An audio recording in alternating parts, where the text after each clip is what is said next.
They said Europa was silent. Just ice and water and darkness. But the deeper we drilled, the more we realized something down there was listening. Every pulse of the ocean, every whisper in the static, it wasn't random. It was language. We thought we came here to discover life beneath the ice. We were wrong. Life found us first. Under the vast expanse of Jupiter's turbulent skies, beneath a thick, unyielding crust of ice, humanity had carved out a fragile sanctuary. The colony beneath Europa's frozen shell was a marvel of engineering and human endurance, a bastion against the crushing pressure and utter darkness of the moon's hidden ocean. Within the confines of the submerged habitat, Alara Miles stood at the observation deck, her sharp eyes tracing the faint outlines of the ice above, illuminated by the colony's artificial lights.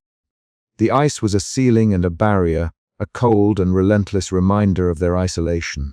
Alara's gaze was steady, yet beneath her composed exterior, a storm of anticipation and unease churned. Today marked the beginning of their most ambitious drilling operation yet, an attempt to breach the unexplored depths of Europa's ocean. The team had spent months preparing, calibrating instruments, reinforcing the drill, and simulating contingencies. Still, the unknown loomed like a shadow over their efforts. Behind her, the hum of machines filled the habitat, a constant background to their existence. The colony was a labyrinth of metal and glass, tight corridors and sealed chambers designed to withstand the immense pressures outside. It was a place where every breath was measured, every movement calculated. The isolation weighed heavily on the crew, a psychological pressure almost as formidable as the physical forces pressing against their habitat.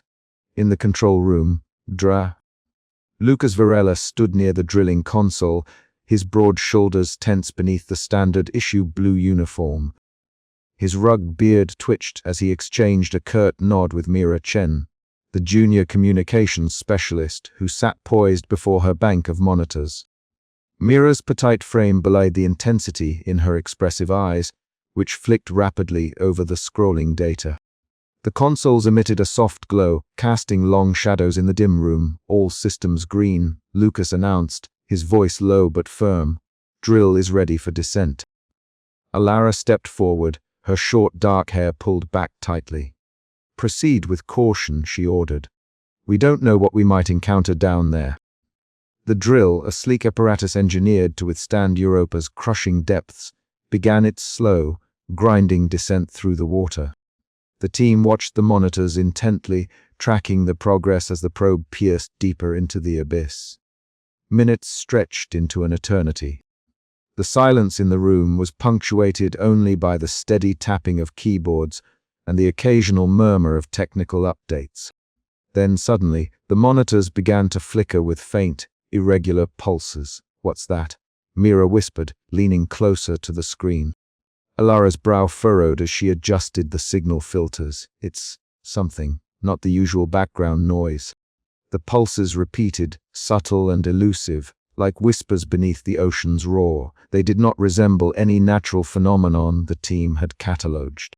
For a moment, the room held its collective breath. Could it be interference? Lucas asked skeptically. Mira shook her head. No, it's too structured. There's a pattern. Alara's heart quickened. The signals were the first hint of something beyond their understanding, a thread reaching out from the darkness. Later, in the solitude of her quarters, Alara sat by the small viewport, staring into the abyss. The colony's life support systems hummed quietly, a fragile bubble in the vast ocean. Memories of her mentor's tragic accident in Earth's deep-sea research flickered through her mind, a haunting echo of past failures and the risks they now faced. The pressure outside was immense, the isolation absolute. Yet within that pressure, within that silence, something stirred, a signal from the deep, enigmatic and compelling, beckoning them onward. As the first echoes beneath the ice whispered through the water, Alara knew their journey had truly begun, and that the ocean held secrets that would challenge everything they believed. The drill continued its descent, and beneath the frozen surface of Europa, in the cold and crushing darkness, the unknown waited. The cold hum of the colony's systems filled the air as dare. Alara Miles leaned over the signal console, her eyes sharp and unblinking despite the hours spent in the dim glow. Around her, the control room buzzed with a low-level static of tension and anticipation. For days, they had been monitoring the faint transmissions intercepted from the uncharted depths of Europa's ocean, and tonight, something was different. The signals, once amorphous and chaotic, began to coalesce into discernible patterns, rhythms that hinted at intentionality. Mira Chen, the young communications specialist, sat beside Alara, her fingers deftly manipulating the interface as she isolated fragments of the transmission. "Look at this," Mira whispered, pointing at a repeating sequence on the screen. "These pulses they restructured, almost like a primitive code." Alara's gaze deepened.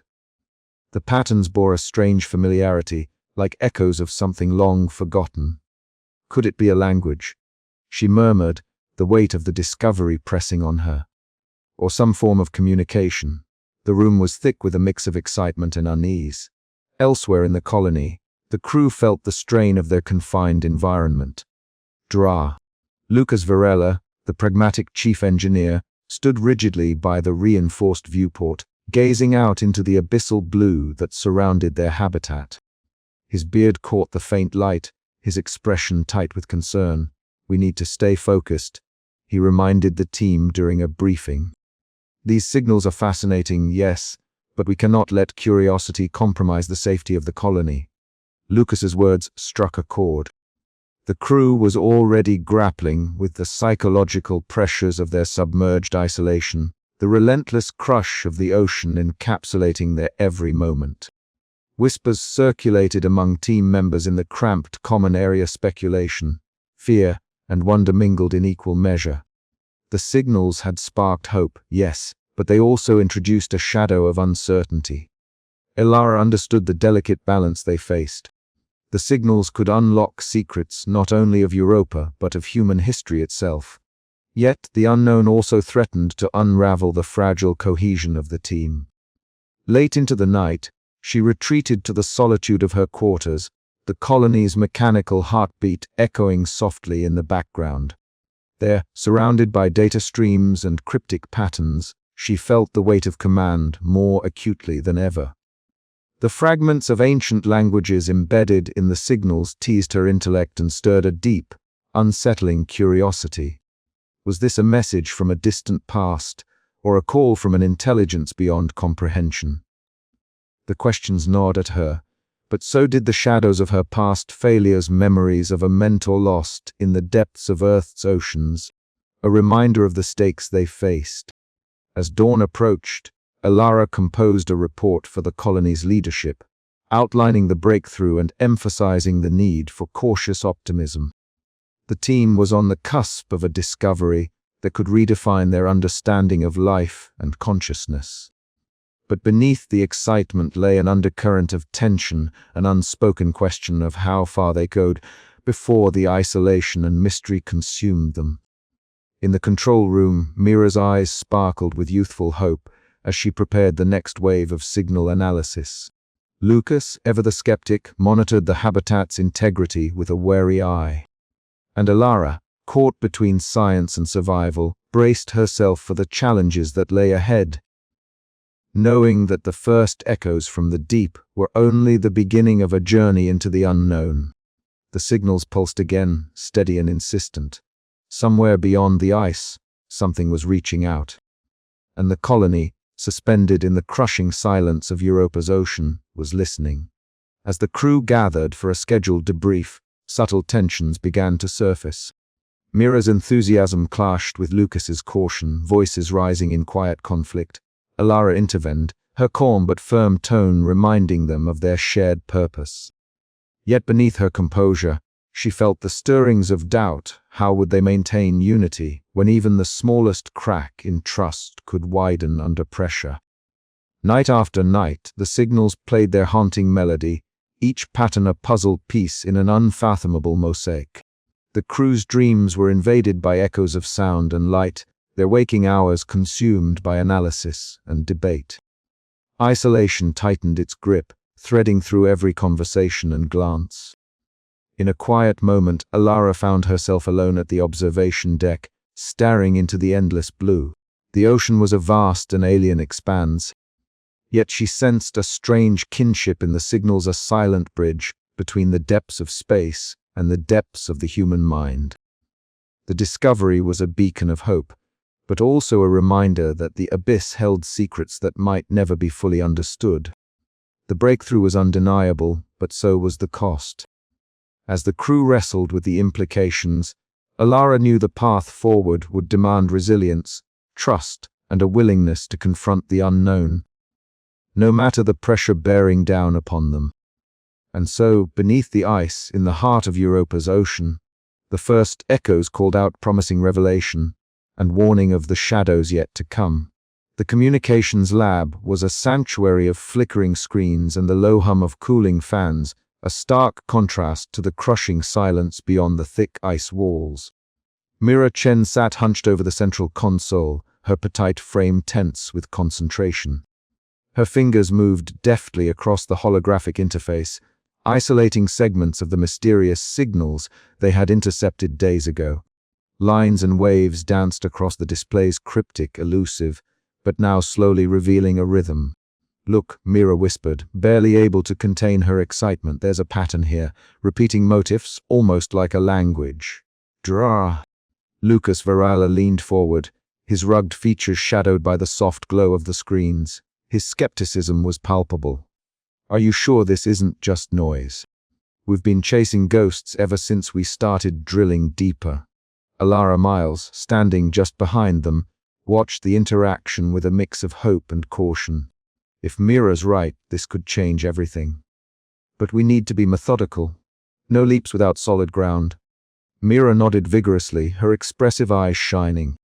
"I ran the data through multiple filters. The motifs repeat with statistical significance beyond random chance. It's as if someone or something is trying to communicate." Lucas ran a hand through his beard, the tension in his broad shoulders evident. "Or it's a natural phenomenon we're misinterpreting. We can't let excitement cloud our judgment, Alara. The safety of this colony depends on strict protocols." The room's air thickened with unspoken fears. The isolation beneath Europa's ice had already frayed nerves, and the unknown signals only added fuel to the fire. Alara stepped forward, her voice steady but firm. "We will proceed carefully. Mira, compile your data for further review. Lucas, I want a full assessment of the drilling impact on habitat integrity. We cannot afford to be blindsided." As the team dispersed, Mira lingered, her mind racing with possibilities. Could these signals be the key to understanding an alien intelligence? Or were they merely echoes of the ocean's mysterious depths? The answers seemed just out of reach, teasing her with every pulse. Later that night, Alara sat alone in her quarters. The soft hum of the habitat was a constant reminder of the isolation pressing in from all sides. She stared into the muted glow of her tablet, memories surfacing, her mentor lost in a deep-sea accident, the crushing weight of past failures. Doubt gnawed at her resolve. "Am I leading them towards something we can't control?" she wondered quietly. Yet, beneath the self-doubt, a spark of determination remained. The signals represented more than just scientific data, they were a call to confront the unknown. The following day, tensions surfaced openly. In the cramped command center, Lucas confronted Alara. "We were risking everything chasing shadows. If the drilling destabilizes the ice, this colony could be lost. We need to pull back." Alara met his gaze evenly. "Pulling back means abandoning the mission. We were here to explore, to push boundaries. If we stop now, what have we learned?" Their voices lowered but edged with frustration, echoing against the stark steel walls. The clash was not just about safety versus curiosity, it was a test of leadership and trust. Meanwhile, Mira presented her findings to the entire team.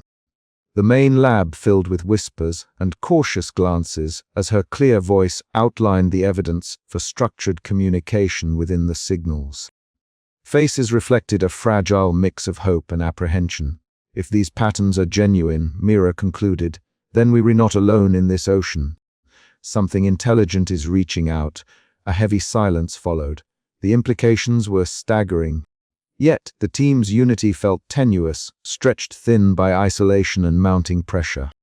As the chapter closed, the signals pulsed once more cryptic, repetitive, and beckoning. The ripples of doubt had begun, but beneath them stirred a deeper curiosity, a yearning to understand what lay beneath the ice and beyond the known. The abyss awaited, and with it, the promise and peril of discovery. The cold blue light of the observation bay cast long shadows across the room, painting Ilara miles in hues of isolation. Outside the thick, reinforced glass, the vast ocean of Europa pressed silently against the ice crust above. It was a world as alien as it was suffocating. She stood motionless, eyes fixed on the inky abyss beyond, the weight of the crushing depths mirrored in the heaviness settling deep within her chest. Memories clawed at her, echoes of a mentor lost to the unforgiving pressure of Earth's deepest ocean trenches.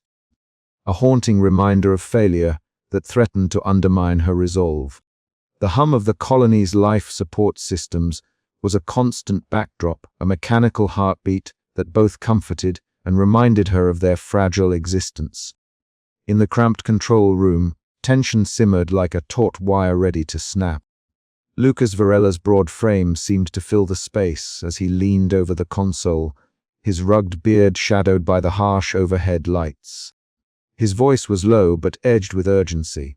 Ilara, pushing deeper without reinforcing the hull integrity, is reckless. We were flirting with disaster. She met his gaze, the sharpness in her eyes tempered by exhaustion. We can't retreat every time there's a risk, Lucas. The signals, whatever they are, could change everything. We have to understand them. Lucas shook his head, frustration tightening his features. And if we lose the colony, understand nothing at all. There's a balance we need to find. You risking too much on something we barely comprehend. The debate was familiar, a constant undercurrent in their partnership. Yet beneath the surface lay mutual respect, a shared burden that neither spoke aloud. Meanwhile, Mira Chen sat hunched over her console, fingers dancing over the holographic interface that projected the latest signal patterns. Her petite frame was tense, eyes wide with a mixture of wonder and dread. The motif she had uncovered were subtle, repeating pulses and shifts that hinted at deliberate structure. It was unlike anything terrestrial, yet faintly reminiscent of ancient human languages she had studied. Her heart quickened, the excitement of discovery mingling with an unsettling question: what intelligence was reaching out from the depths? The colony's corridors were a maze of steel and glass, narrow and confining. Footsteps echoed softly, a reminder of the small community trapped beneath miles of ice. During a rare communal meal, hushed conversations buzzed with unease. Sergeant Anna Morales maintained a vigilant presence, her steady eyes scanning the room for signs of unrest. The physical pressure outside was matched by the psychological strain inside. Whispers of fear of the unknown crept through the crew like a cold current. Ilara withdrew more frequently into solitude, seeking refuge in quiet contemplation. Her meticulous notes and signal analysis became a shield against the gnawing self-doubt. Alone in the observation bay, she confronted the ghosts of her past and the weight of command.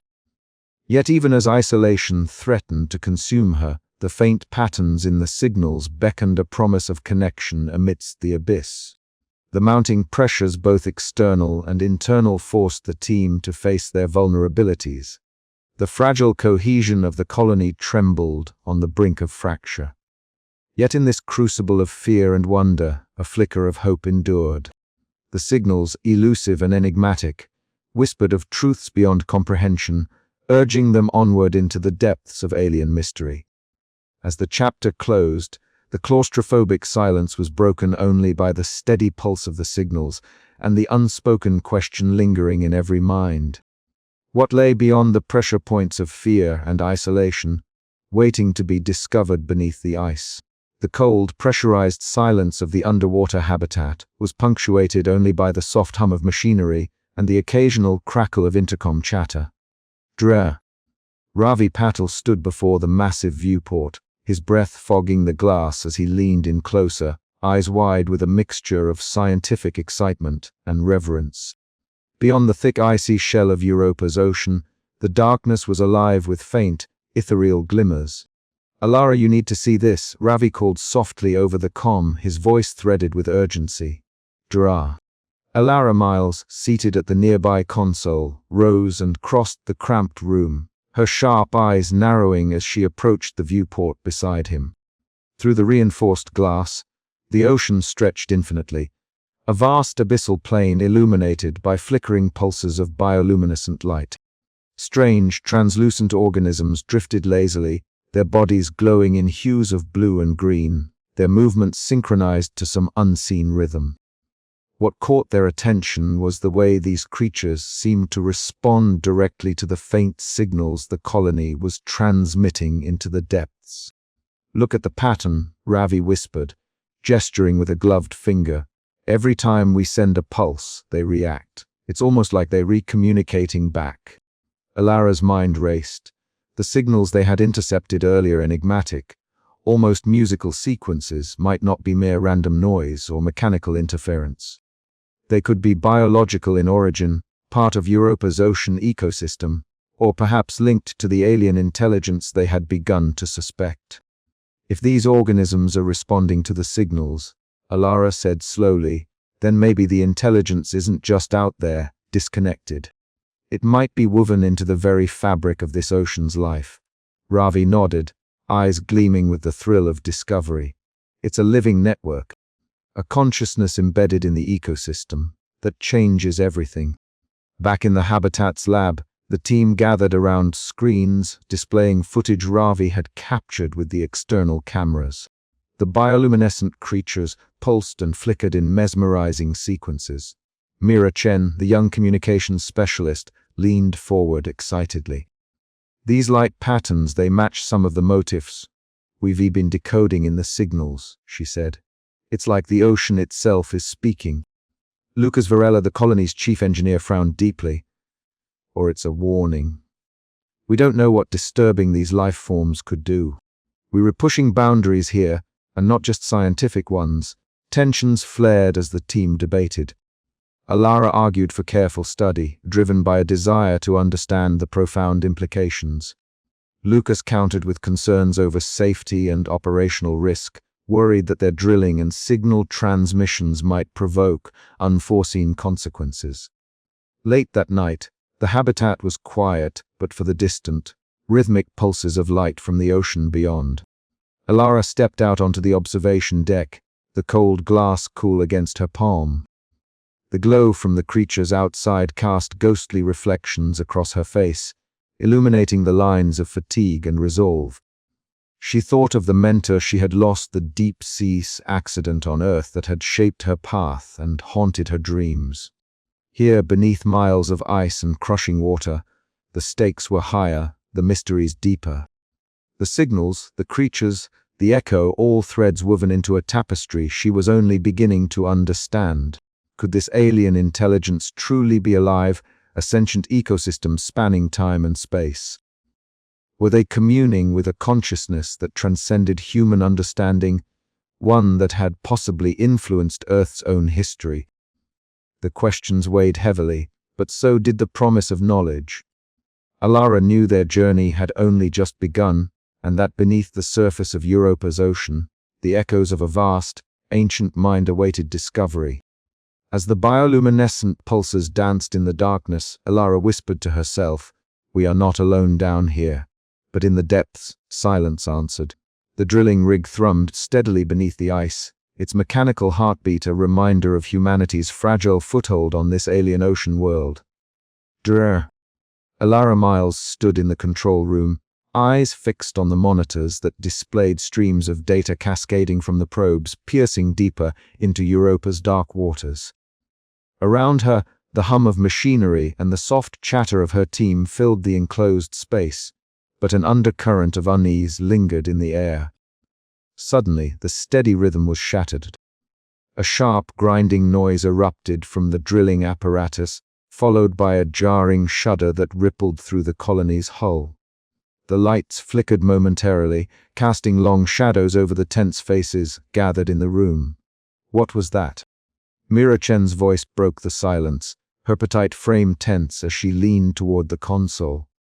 Lucas Varela's calm demeanor cracked as he barked. We've hit an obstruction. Torque readings are off the charts. We need to halt the drill immediately. Elara's pulse quickened, but she forced herself to maintain composure. How long do we have before it risks damaging the hull? Lucas shook his head, beard bristling with frustration. Too long if we keep pushing. This colony isn't designed for heavy impacts at this depth. The room fell silent again, the weight of the decision pressing down on them all. Elara's mind raced. The deeper they drilled, the closer they came to unlocking secrets buried beneath Europa's icy crust. But the risk was no longer abstract, it was tangible and immediate. We can't pull back now, Elara said firmly. We're on the cusp of something monumental. If we stop, we lose the momentum. Lucas's eyes narrowed. And if we don't, we risk losing everything. This isn't just about ambition, it's about survival.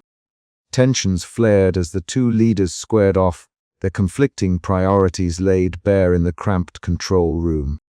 Mira shifted uneasily, caught between her admiration for Elara's vision and the pragmatic caution Lucas urged. As they debated, Mira's fingers flew across her keyboard, eyes scanning the incoming signal data. The patterns that had once seemed simple now twisted into complex webs of information, challenging her understanding. Her breath caught as she detected subtle variations, layers within layers, that hinted at something far more intricate than previously imagined. Elara noticed Mira's focused expression and leaned in. What do you see? Mira hesitated before replying. The signals. They're evolving. There are new motifs appearing that I haven't seen before. It's like the source is responding to us, or to the drill itself. A chill ran down Elara's spine. The alien intelligence they sought to understand might not be a passive observer, but an active participant in their mission. Later, long after the control room had quieted, Elara found herself alone in her quarters. The small viewport framed a vast expanse of ink-black ocean, impenetrable and silent. The pressure of the depths pressed against the colony's hull and against her soul. Memories of her mentor's tragic accident haunted her thoughts, mingling with the growing doubts seeded by the day's events. Was her drive to uncover the unknown blinding her to the dangers? Could she bear the cost if things went wrong? The hum of the colony's life support systems was the only sound accompanying her solitude. Outside, the ocean's darkness seemed to hold its breath, waiting. She closed her eyes, wrestling with the fracturing balance between hope and caution. Tomorrow, she would face her team again, but tonight, beneath the ice, the fractures within the colony and within herself felt deeper than ever. The malfunction had been minor, but its implications were profound. Repairs were underway, with Lucas overseeing the structural assessments and reinforcing vulnerable sections. The crew's chatter was tinged with unease. Even the most optimistic found their confidence shaken. During the next briefing, Lucas addressed the team with measured gravity. We can't afford another incident like today. The colony's integrity is paramount. Every operation must be weighed against the risk it poses. Elara nodded but countered. Scientific discovery depends on pushing boundaries. We must proceed, but with heightened vigilance. There's too much at stake to retreat now. The exchange underscored the growing rift between them. Mira watched as the usually composed Elara showed signs of strain, her sharp eyes shadowed by sleepless nights and mounting pressure. Meanwhile, Mira's work revealed new depths to the signals. She presented her findings in the communications lab, where the walls pulsed faintly with the rhythm of the alien transmissions. These motifs, Mira explained, they were not random. They form sequences that resemble linguistic structure, but with layers that suggest multi-dimensional encoding. It's as if the signal carries more than just information, it carries experience. Elara's gaze was intense. Experience. Mira nodded. Like memories or emotions embedded in the transmission. But deciphering them requires new approaches beyond conventional signal analysis. The room fell silent as the team absorbed the revelation. The signals were no longer mere curiosities. They were a puzzle that challenged the very limits of human cognition. As days passed, the colony's atmosphere thickened with uncertainty. The drilling resumed cautiously, each new advance shadowed by the possibility of catastrophe. The signals grew more complex, their origins more enigmatic. Alara and Lucas found themselves at odds more frequently, their debates punctuated by the ever-present hum of machinery and the distant, haunting echoes of the alien voices. One evening, as the colony's artificial lights dimmed to simulate Europa's long nights, Alara retreated once more to the viewport. The ocean beyond was a silent abyss, but within its depths, she sensed something alive watching, waiting.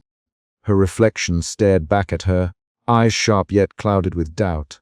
Tomorrow would bring new challenges, new fractures to mend or break. And beneath the ice, the unknown whispered on. The subterranean hum of the colony's systems was a constant, almost hypnotic background to every moment in the submerged habitat beneath Europa's ice. In the cramped communications hub, Mira Chen sat hunched over the synthesizer console, her petite frame tense with a blend of exhaustion and exhilaration. The dim glow of the monitors cast her expressive eyes in sharp relief as she stared intently at the scrolling data. Patterns that had once been indecipherable now began to crystallize into something hauntingly familiar. Alara, Mira called softly, her voice barely above a whisper, yet carrying enough urgency to draw the lead scientist's attention from across the room. Dra. Alara Miles approached, her sharp eyes narrowing as she leaned in over Mira's shoulder. "Look at this," Mira said, pointing to a sequence of symbols pulsing rhythmically on the screen. "I think these might be fragments of ancient Earth languages. I'm seeing what looks like Proto-Sumerian cuneiform and some early Indo-European phonetic patterns." Alara's breath caught.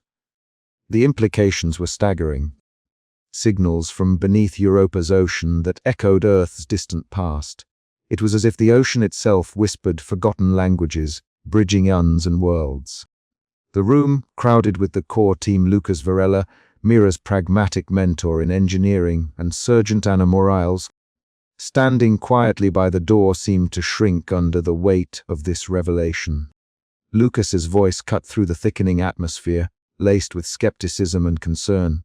"Are we sure this isn't just noise? Random patterns masquerading as language? We can't afford to jump to conclusions, not with the drilling pushing the colony's limits." Mira shook her head emphatically. "The repetition and structure are too precise. This isn't random. Someone or something is sending us messages." The tension between curiosity and caution became palpable. Alara felt the familiar pressure of command tightening around her like the crushing weight of the ocean itself. To press forward could mean uncovering truths that might shatter humanity's understanding of its place in the cosmos. To retreat could mean abandoning a once-in-a-lifetime discovery born from years of sacrifice. Outside the reinforced viewport, the abyssal darkness pressed in like a living entity. Faint bioluminescent shapes drifted silently, their eerie glow a ghostly reminder of alien life forms thriving in these crushing depths. The colony's systems hummed steadily, until a sudden flicker of power sent a ripple of unease through the team. Emergency lights cast long shadows, and for a moment, the silence was broken only by the distant groan of settling ice and the anxious breaths of the crew. "We were pushing too hard," Lucas muttered, rubbing his beard as he paced. "This place isn't just an ocean, it's a pressure cooker waiting to blow." Alara met his gaze, the lines of fatigue and determination etched deeply into her face. "And yet, this is what we came here for, the unknown. If these signals are truly a form of communication, we have a duty to understand them." Mera's fingers danced over the keyboard, isolating fragments of the transmissions. Words emerged, names, places, echoes of stories long erased from human memory. The signals hinted at an intelligence that transcended time, one that had touched Earth's past and now reached out across the void to the colony beneath Europa's ice. It was a revelation that filled the room with a fragile hope and a creeping dread. Paranoia began to gnaw at the edges of the team's cohesion. Whispers of unseen watchers, of an alien presence manipulating their minds, circulated in hushed conversations. Security protocols tightened, and Sergeant Morales patrolled with a sharpened vigilance. The claustrophobic corridors of the colony echoed with the footsteps of uncertainty. Alara found herself retreating often to the observation deck, staring into the abyss. The ocean's inky depths seemed to pulse with a life of their own, the bioluminescent glow like distant stars in a blackened sky. Alone, she wrestled with the enormity of what they had uncovered, an ancient voice calling through the void, inviting them to listen, to answer. "Who are you?" she whispered to the darkness, her voice swallowed by the vast silence. The signals continued, growing more complex, more insistent. They hinted at knowledge and warnings, at histories folded into the fabric of the cosmos. But with understanding came fear of the unknown, of what might be unleashed by their curiosity. As the chapter closed, the colony stood at a crossroads. The voices from the deep beckoned, promising revelations that could redefine humanity's narrative. Yet the shadows of doubt and paranoia threatened to unravel the fragile bonds holding the team together. In the heart of Europa's ocean, the line between wonder and terror blurred, and the true challenge was only beginning. The security room was a fortress of quiet vigilance, nestled deep within the heart of the colony. A place where shadows played tricks on the eyes and the hum of machines was the only constant companion. Sergeant Anna Morales sat before an array of monitors, the glow of their screens casting a pale light over her focused features. Her fingers hovered over the controls as she sifted through streams of data, each pulse and flicker a potential clue. A whisper from the systems that guarded their fragile existence beneath Europa's ice. A sudden blip caught her attention, a flicker in the security logs, a momentary lapse in the surveillance feed that was too precise to be mere glitch. Her sharp eyes narrowed as she zoomed in, watching the anomaly play out across the digital timelines. It was subtle, a brief shadow crossing a camera's view or a distortion in the sensor's output, but it explained. Unaccounted for. Anna's pulse quickened, a low hum of alarm threading through her thoughts. She knew the colony's systems inside and out. False alarms were rare, especially at this depth, where the crushing pressure outside was a constant reminder of their isolation and vulnerability. She tapped her comm link, summoning Alara Miles and Lucas Varela. The urgency in her tone was unmistakable. In the command center, Elra's sharp eyes met Anna's worried gaze the moment she stepped in. Lucas followed, his broad frame filling the cramped space, his usual calm demeanor tinged with concern. Anna pointed to the screen, replaying the anomaly. "Look at this," Anna said, voice steady but edged with tension. "These irregularities, they're not random. Something's interfering with our security feeds."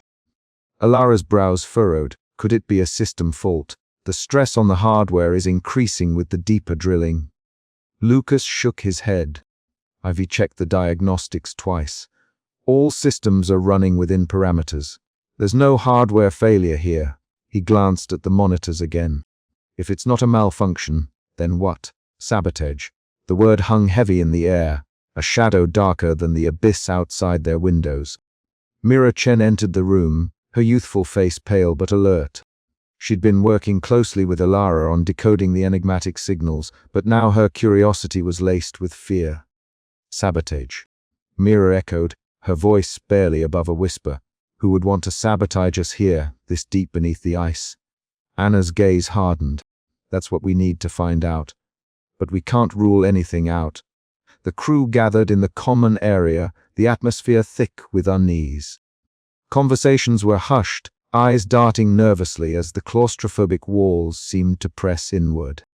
The signals, once a source of wonder, now seemed to pulse with a sinister rhythm, their cryptic patterns intertwining with the colony's own heartbeat. Alara stood before the group, her voice calm but resolute. "We've faced isolation and pressure before, but now we must confront the possibility that the threat is not just environmental or psychological. It may be something or someone else." Lucas stepped forward, his voice firm. We need to secure the colony and double-check every system. No one goes anywhere alone. Trust is our strongest defense, but trust was fragile, eroding under the weight of suspicion. Shadows lengthened in the halls, and every flicker of light became a reminder of their precarious hold on safety. Later, as the power briefly flickered, plunging the corridors into darkness, the team felt the full force of their vulnerability. The silence was broken only by the faint, eerie pulse of the alien signals weaving through the station's systems. A haunting melody that seemed both a warning and a beckoning. Anna stood watch through the long hours, her senses sharpened, every beep and click a potential threat or clue. The colony was no longer just a bastion of human ingenuity, but a crucible where fear, wonder, and the unknown converged. The shadows in the abyss had taken on a new meaning, and the team faced a chilling question. Were they alone in this dark ocean? Or had something else been waiting all along? Alara retreated to her quarters, the weight of command pressing heavily on her. Her thoughts circled back to her mentor's tragic accident, the loss that had driven her to this frozen world. Now, faced with an unseen menace, she wrestled with doubt and determination, the thin line between courage and despair. The signals continued to pulse in the background, their cryptic patterns growing more insistent, as if aware of the colony's fragile state. In the silence beneath the ice, the team stood poised on the edge of revelation and ruin, shadows closing in from every direction. The chapter closed with Anna's voice over the comm, steady but tinged with urgency. We were not just fighting the ocean anymore. Something is here with us. And we need to be ready. The abyss waited, patient and deep, holding its secrets in the cold, dark silence. The recycled air of the command center felt heavier than usual, thick with unspoken worries and the faint hum of machinery that never ceased beneath Europa's ice. Dra. Alara Miles sat hunched over the latest readings, her sharp eyes narrowing as streams of data flowed across the translucent screen. The signals had grown more complex, patterns emerging that defied easy explanation. Yet amidst the excitement, a growing unease gnawed at the edges of her confidence. Across the room, Judah Lucas Varela stood rigid, his broad shoulders squared as he watched her. The calm demeanor he usually wore like armor was cracking, his rugged beard twitching as he fought the urge to speak. Finally, the silence broke, his voice low but edged with frustration. Alara, we need to talk about the drilling schedule. The last structural reports showed strain on the northern hull. Pushing deeper now could be catastrophic. Alara didn't look up immediately, fingers hovering over the console as she processed his words. I understand the risks, Lucas, but these signals, if we can decipher them, it could redefine everything we know about life beyond Earth. We can't afford to pull back now. He stepped closer, the tension between them palpable. At what cost? We're a fragile bubble down here. One mistake and this entire colony could be lost. I'm not willing to gamble lives on an unproven theory. The room seemed to shrink, the walls closing in like the relentless pressure outside. Alara's jaw tightened. I'm aware of the stakes, but leadership means making hard choices. We can't let fear paralyze us. Lucas shook his head slowly, the lines around his eyes deepening. Fear isn't paralysis, it's survival, and right now, survival means caution. Before the argument could spiral further, Mira Chen entered the room, clutching a tablet bristling with new data. Her petite frame was tense, but her eyes shone with the stubborn optimism that had become her hallmark. I think Ivy found something, she announced, voice steady despite the exhaustion etched across her features. There are repeating motifs within the latest signals, almost like a language. It's reminiscent of ancient Earth dialects, but distorted, layered through unknown frequencies. Alara's gaze shifted to Mira, a flicker of hope igniting within her. Show me. Mira tapped the screen, and holographic waves of pulsing light bloomed in the center of the room, patterns shifting and intertwining like an alien symphony.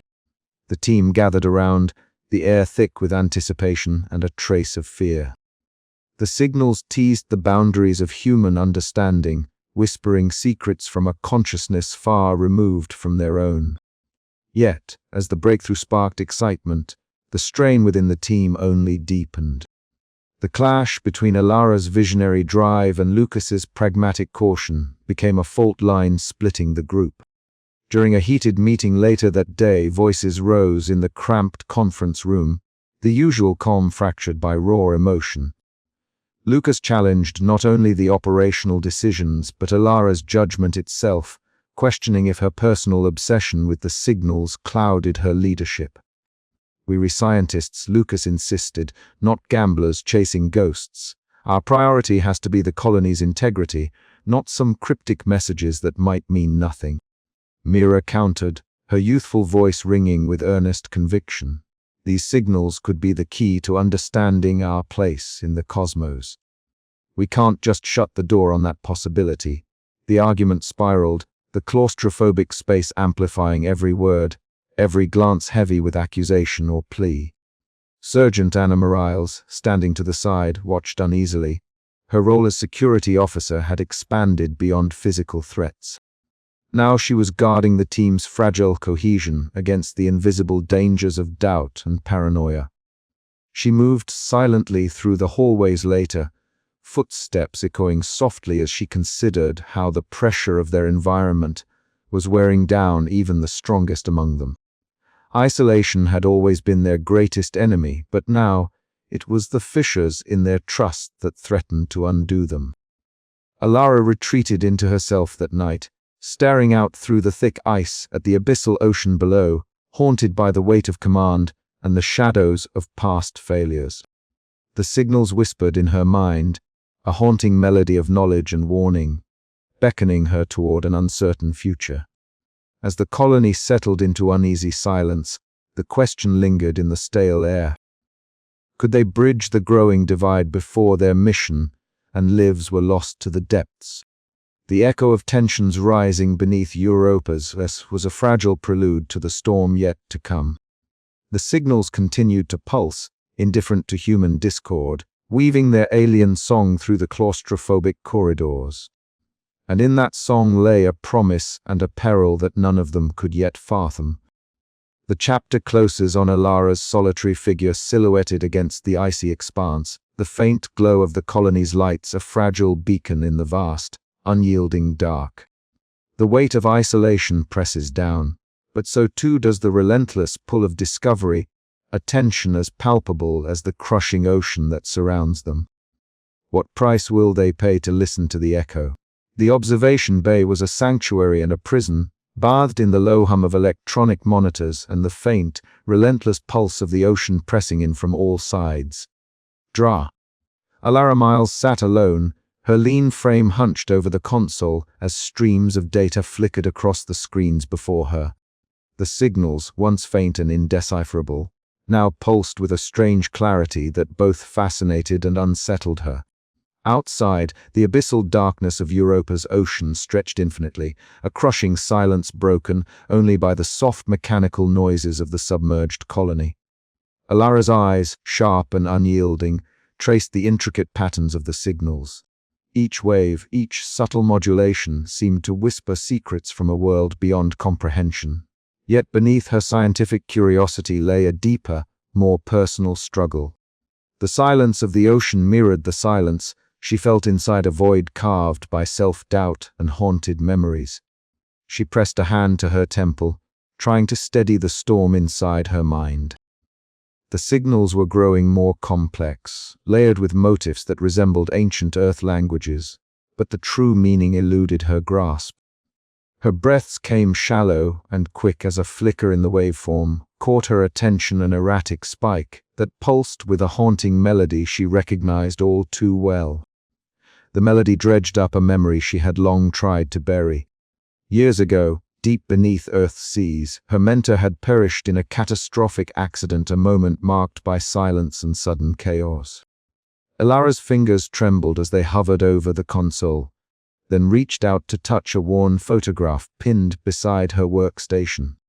The image was faded but vivid, her mentor's steady gaze, a reminder of her own promise to succeed where others had failed.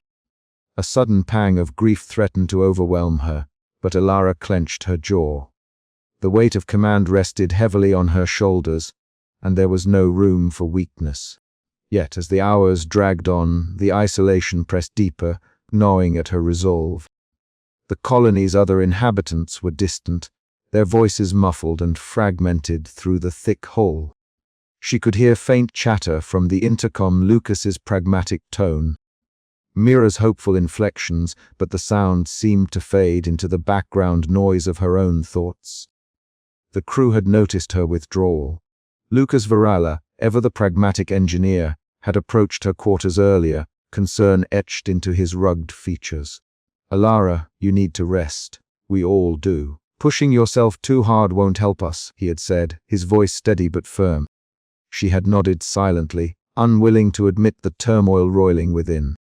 Mira Chen, young and idealistic, had tried to offer encouragement too, her expressive eyes filled with unspoken questions about the signals and their meaning.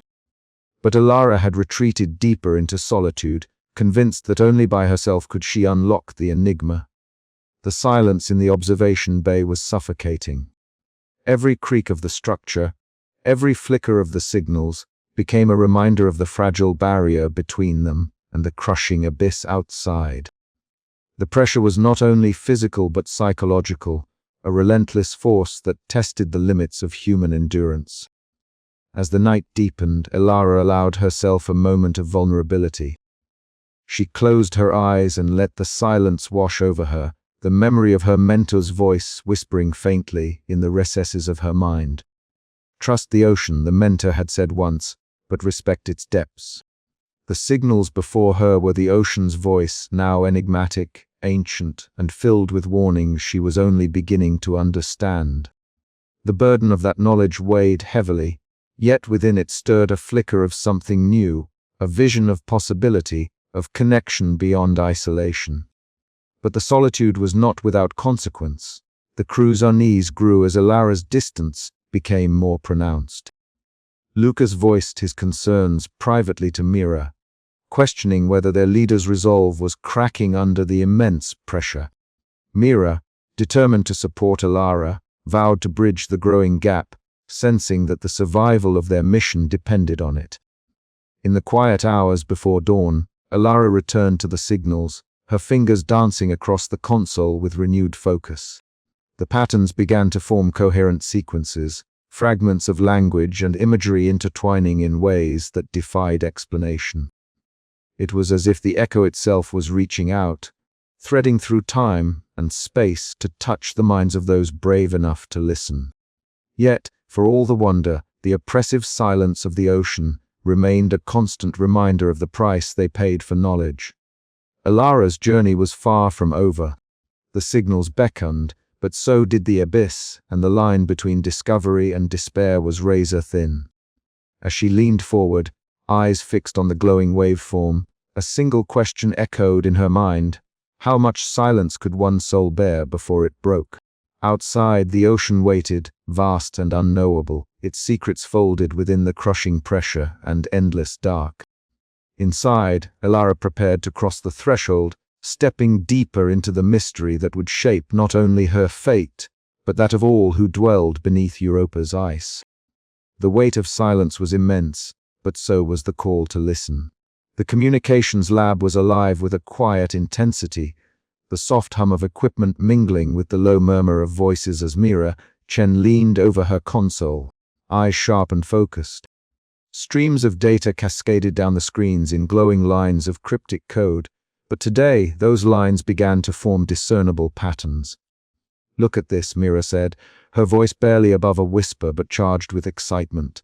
"These aren't random pulses. They repeat like a language with syntax." Dra. Alara Miles approached, her sharp eyes narrowing as she scanned the readouts. Beside her, Lucas Varela hovered, arms crossed, his rugged face etched with skepticism and concern.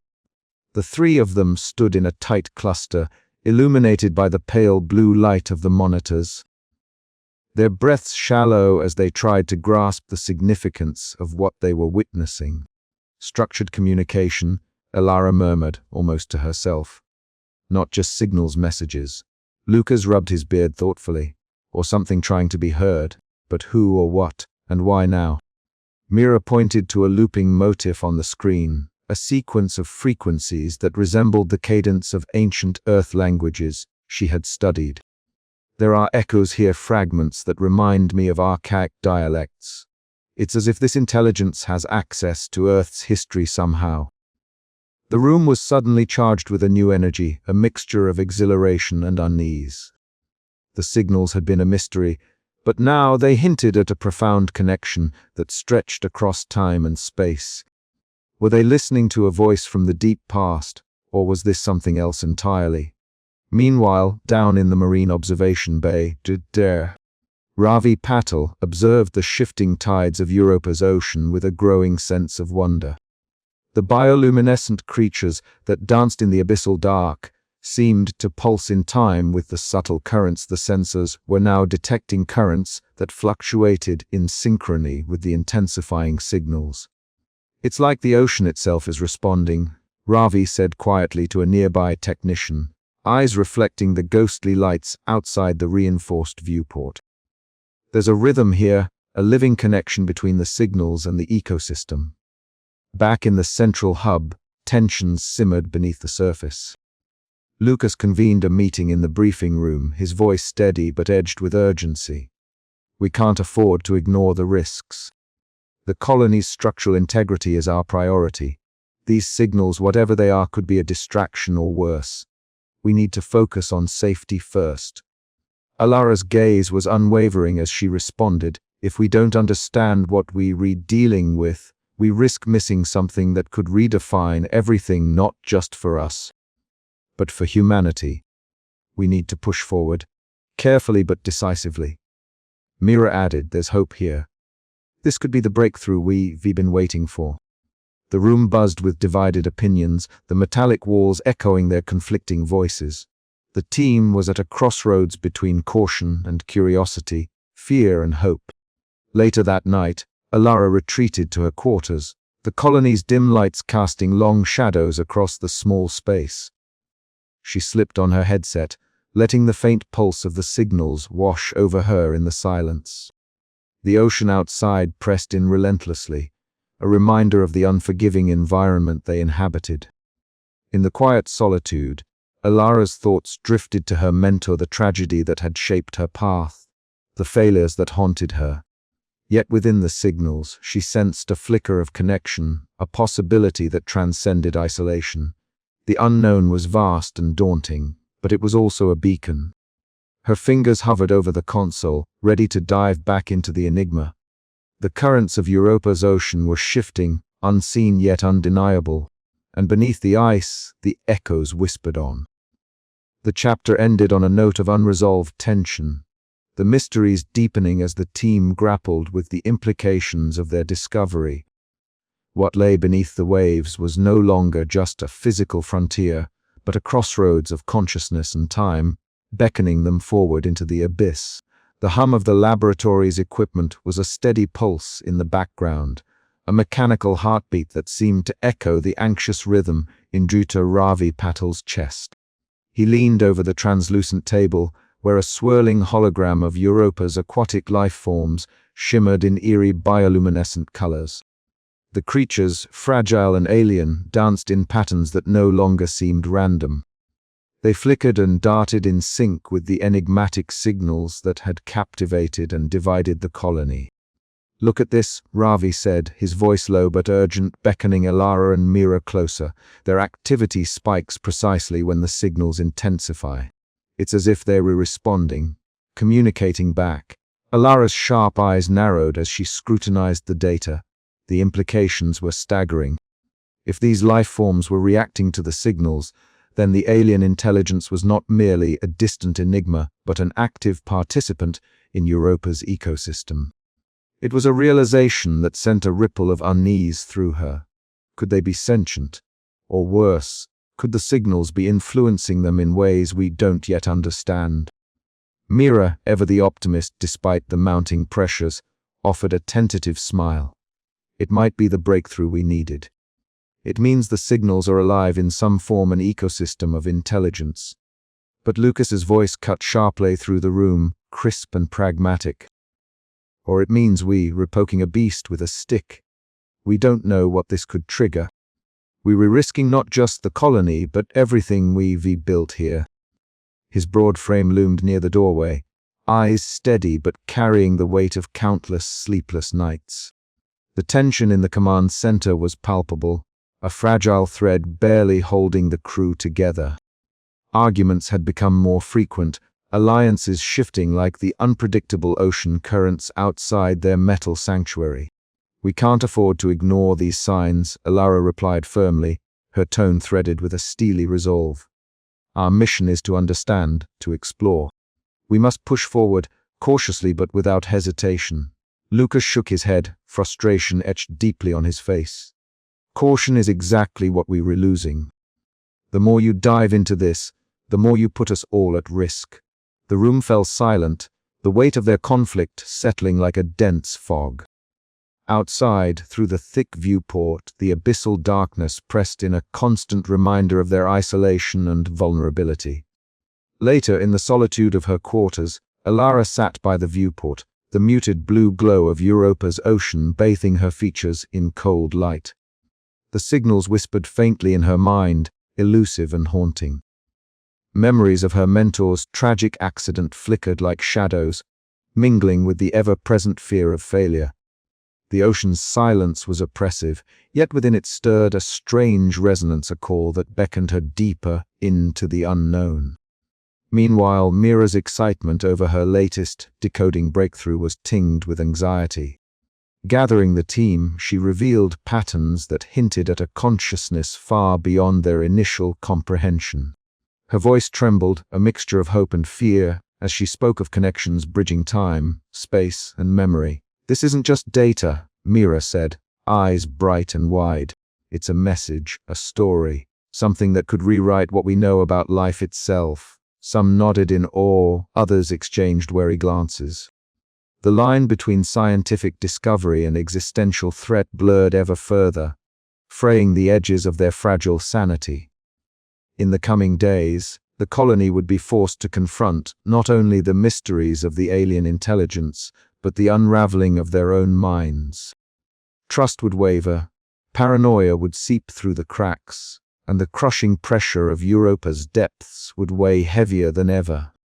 Amid this turmoil, Alara remained steadfast, her determination both a beacon and a burden. The journey into the abyss was no longer just a physical descent, but a profound exploration of the limits of human understanding and endurance.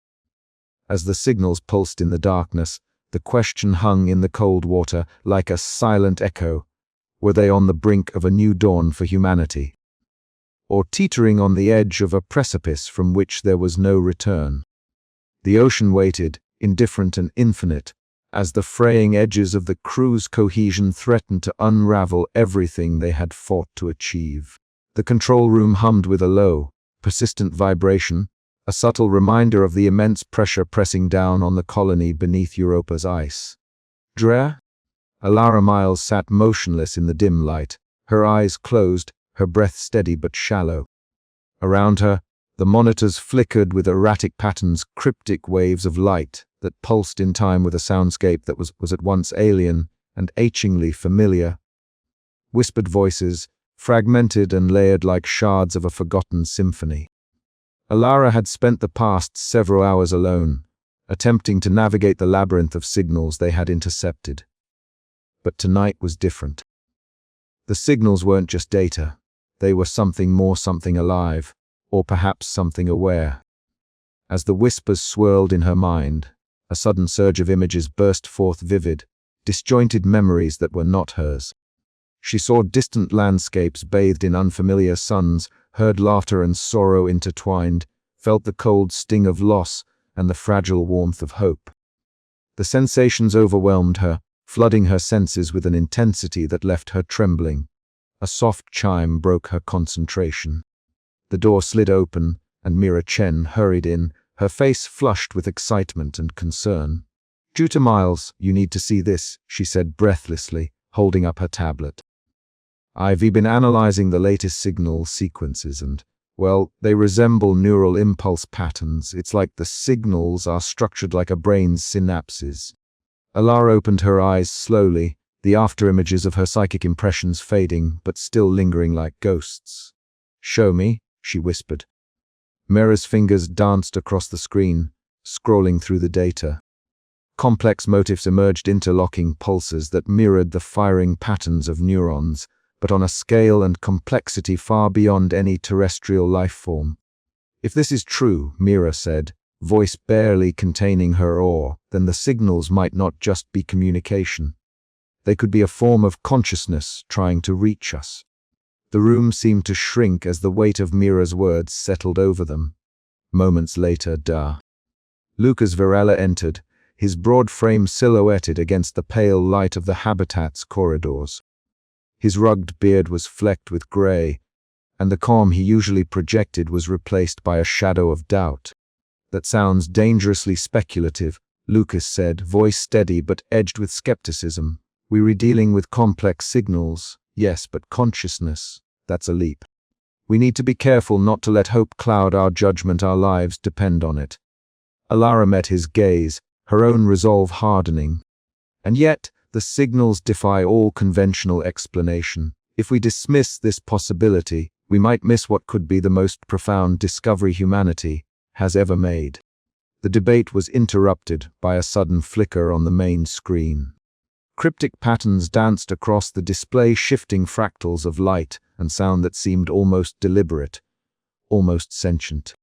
The entire team gathered around, the room charged with an electric tension that felt both exhilarating and ominous. Later, in a private moment, Alara retreated to the observation deck, staring out into the vast, ink-black ocean beyond the colony's reinforced glass. The crushing silence of the abyss pressed against her thoughts, as she pondered the implications of what they had uncovered. The echo, the name she had given the intelligence behind the signals, was no mere artifact of alien technology. It was something far older, far more complex. A presence that transcended time, space, and the very nature of life itself.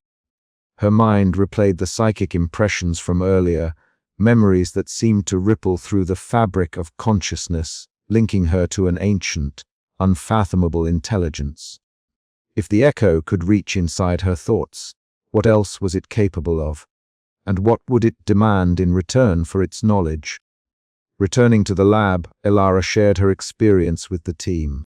Her voice trembled as she described the visions, the images, the emotions, the overwhelming sense of connection that defied explanation.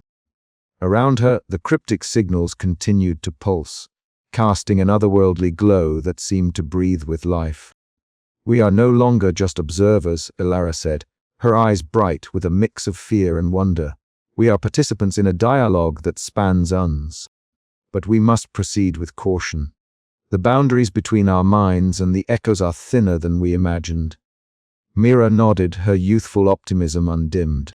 "This could redefine everything we know about consciousness, communication, even what it means to be alive." Lucas remained silent, his expression a mixture of concern and reluctant acceptance. "Then we need protocols, safeguards. If this connection threatens our sanity or safety, we have to be ready to sever it." The team dispersed, each weighed down by the enormity of their discovery. Outside, the cold ocean currents whispered against the colony's hull, a reminder of the hostile world they inhabited and the fragile thread by which their lives hung.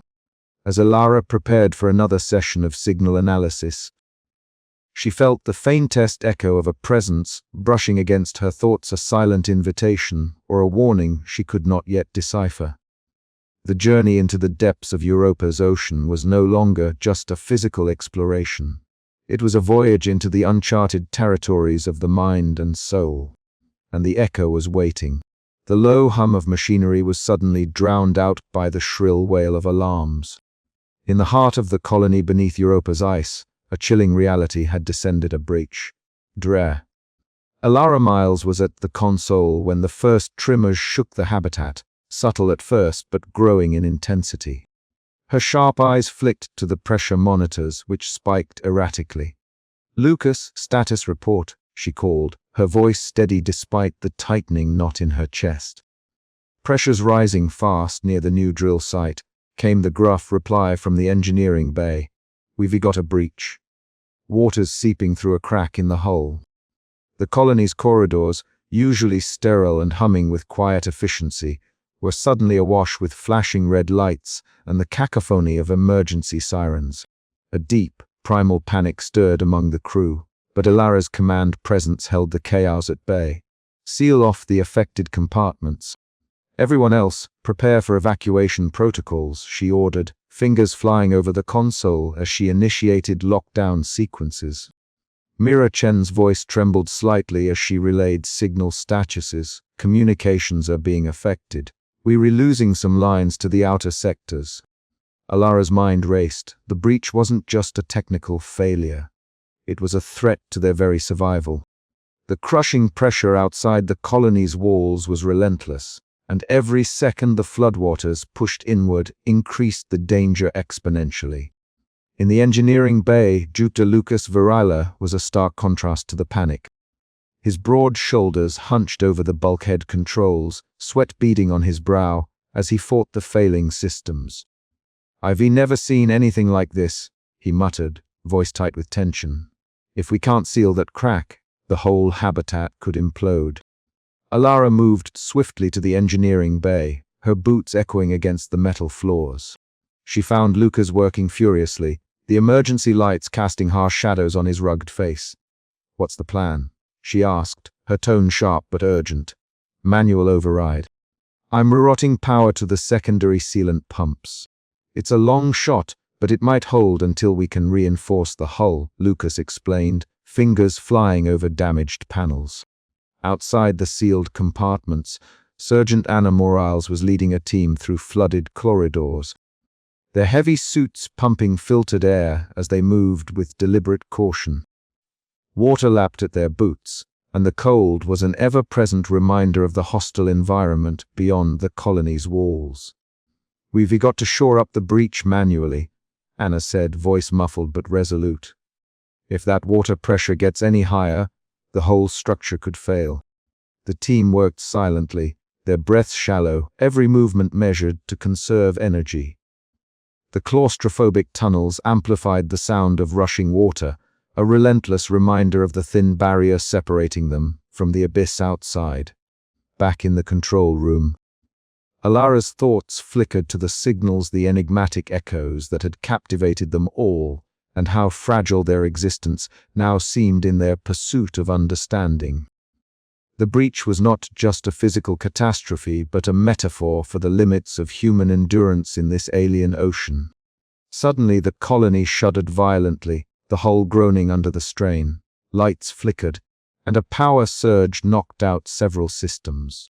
"We were losing containment in Sector 7, Mira shouted, panic creeping into her voice. Ilara's heart pounded, but she forced herself to stay calm, activate emergency buoyancy protocols. "We need to stabilize the pressure." The crew moved with practiced efficiency, but the tension was palpable. Every second counted. As the waters rose, Ilara's mind was a whirlwind of calculations and contingency plans. She knew the breach tested not only the colony's physical limits, but their mental fortitude.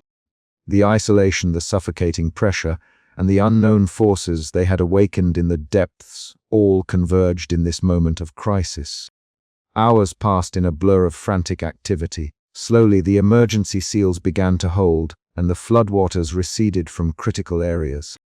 The immediate danger was averted, but the cost was clear. Systems were damaged, resources depleted, and the crew exhausted. Ilara allowed herself a brief moment to breathe, the weight of relief tempered by the knowledge that this was only the beginning. The ocean beneath Europa was vast and unforgiving, and their quest for knowledge had come at a perilous price. As she looked around at her team, faces drawn, but resolute, she knew they were bound together not just by survival, but by the profound mystery that still awaited them in the dark waters below. "We hold for now," she said quietly, "but we must be ready for whatever comes next." The breach had tested their limits, but it also ignited a fierce determination. Beneath the ice, In the crushing silence, the echoes of unknown worlds whispered still, and humanity's fragile flame burned stubbornly against the abyss. The air in the command center was thick with tension, the usual hum of machinery now underscored by the sharp bleeps and wails of emergency alarms. Dra. Alara Miles stood rigid, her eyes fixed on the array of monitors displaying the breach's aftermath. The deep blue glow cast harsh shadows across her face, accentuating the lines of exhaustion etched there. The breach had come without warning. One moment the drilling rig was stable, the next a violent shudder had rippled through the colony's hull, and alarms had screamed to life. Lucas Varela was at her side, his brow furrowed in frustration as he scanned the structural integrity reports. The breach compromised 2 of the primary pressure bulkheads, he muttered, voice tight. We've lost a quarter of our emergency power reserves trying to seal it. The hull's holding for now, but it's fragile. Alara's jaw tightened. How long before the secondary seals degrade? We can't afford another failure. Lucas shook his head. Days, maybe hours if we can't redistribute power. We'll have to ration oxygen and limit non-essential systems. The command center felt smaller suddenly, the walls closing in as the weight of their predicament settled. Outside the reinforced viewport, the dark ocean pressed silently against the ice, an endless, indifferent abyss. Meanwhile, Mira Chen sat at her console in the communications bay, her eyes darting wildly between cascading streams of data.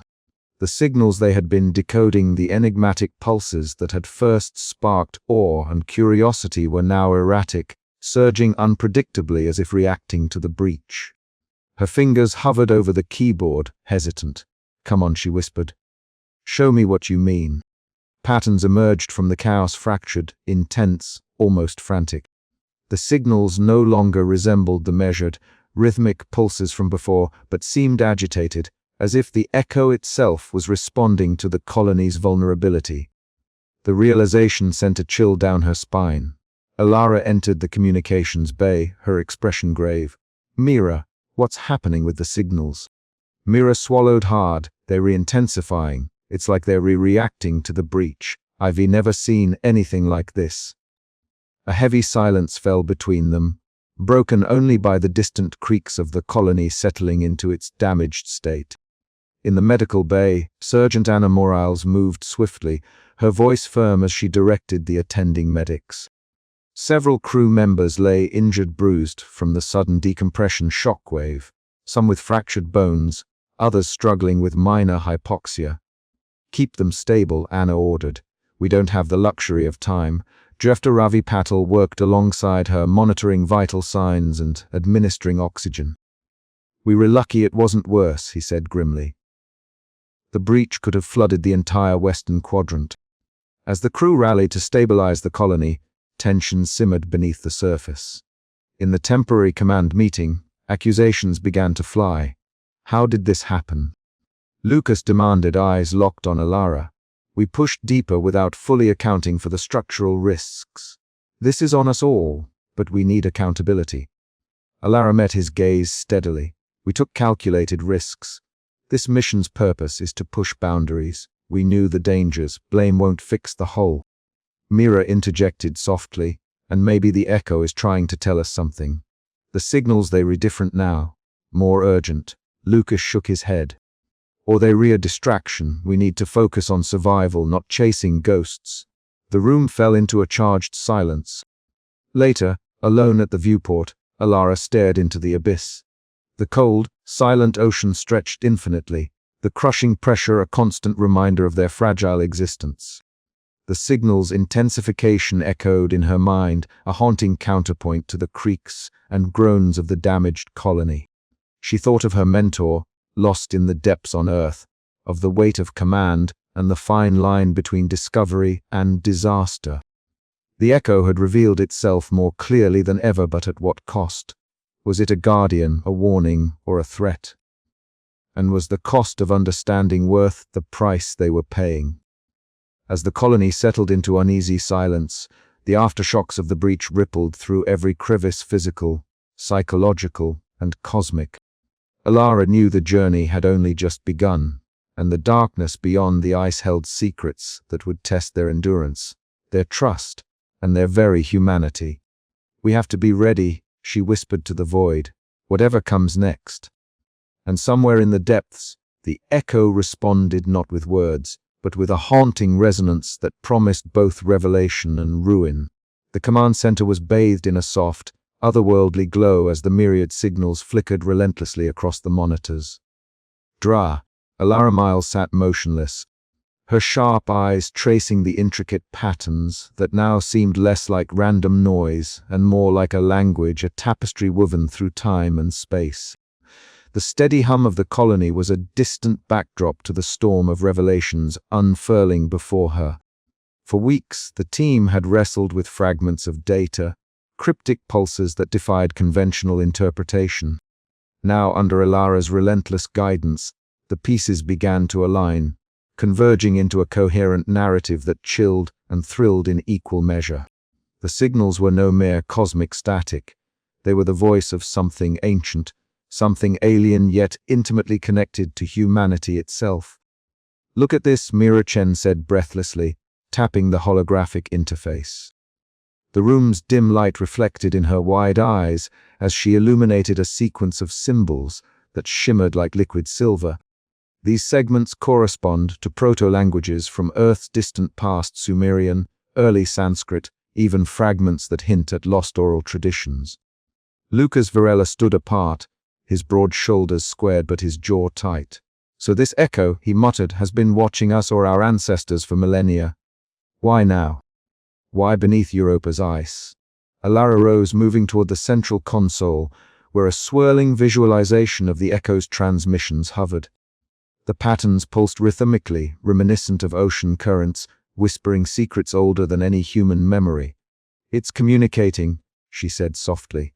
"Not just sending data, but sharing experiences, memories." The concept was staggering. An intelligence that transcended physical form, embedded within the ocean's depths, reaching across interstellar space and temporal boundaries to touch the minds of explorers locked beneath an alien ice sheet. The implications twisted in Alara's mind like the currents outside. "Do you think it's a guardian?" Mira asked, her voice tinged with awe, "or a warning?" "Perhaps both," Alara replied. "The echo could be a remnant of a civilization that understood the fragility of life and the necessity of connection. It may have shaped Earth's earliest evolution, guiding or observing in silence." Lucas rubbed his beard, skepticism etched into his features. "Or it's a threat. A consciousness so alien we can't even grasp its motives.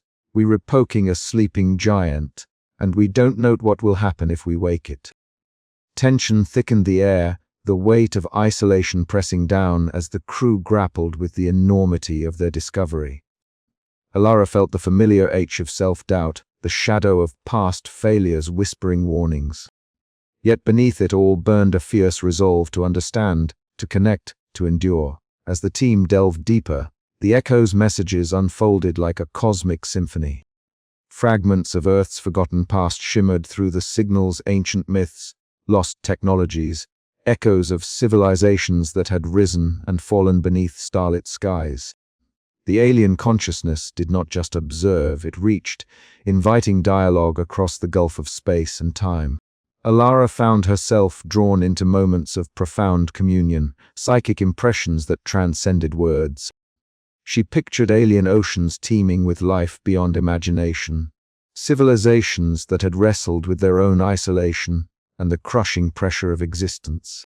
The echo's voice was the voice of the abyss itself, a reminder of humanity's fragile place in the cosmos.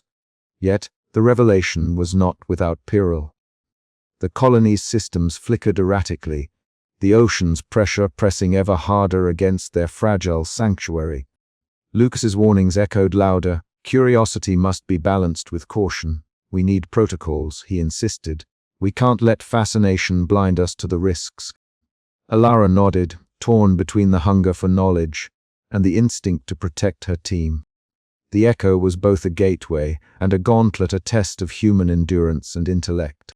That night, as the colony's lights dimmed to conserve energy, Alara stood alone before the viewport, gazing into the black depths of Europa's ocean. The silence was immense, broken only by the faint pulse of the signals reverberating through their instruments. Somewhere, deep beneath the ice, the echo waited, an ancient sentinel of memory and mystery. "What do you want from us?" she whispered into the void. The answer was neither simple nor immediate. It shimmered in the signals, a promise and a challenge intertwined. The true voice had been heard. The journey into the unknown was only just beginning. The revelation of the echo as an ancient alien intelligence sent ripples through the submerged colony. Alara convened the team in the central chamber, where the walls seemed to close in with the weight of their shared discovery. "We were not just explorers," she began, voice steady despite the undercurrent of emotion. "We are participants in a dialogue older than civilization itself. The echo has been here watching, communicating, influencing." Mira's eyes sparkled with a mix of fear and excitement. "This changes everything. Our understanding of history, consciousness, even our place in the universe." Lucas interjected, "And it changes our mission. We have to consider the risks of contact, the possibility that this intelligence could manipulate or harm us." Debate unfolded, a microcosm of humanity's eternal struggle between curiosity and caution. But Alara saw beyond the immediate dangers. The echo represented a bridge, a connection across isolation, a testament to the resilience of life and mind. As the team prepared to explore the depths of this communication, the colony itself seemed to pulse with anticipation. The crushing pressure of the ocean outside was mirrored by the growing weight of knowledge within. Yet, in that pressure was a strange beauty, a reminder that the vastness of space and time could be met with courage and wonder. The chapter closed on Alara's quiet vow to embrace the unknown, to listen to the true voice beneath the ice, and to carry the fragile flame of human hope into the darkness. The conference room was thick with tension, the low hum of the colony's life support systems blending with the faint crackle of communication equipment. Alara Miles stood at the head of the table, her sharp eyes scanning the faces of her team. Around her, holographic displays flickered, casting an eerie blue light that danced across the walls.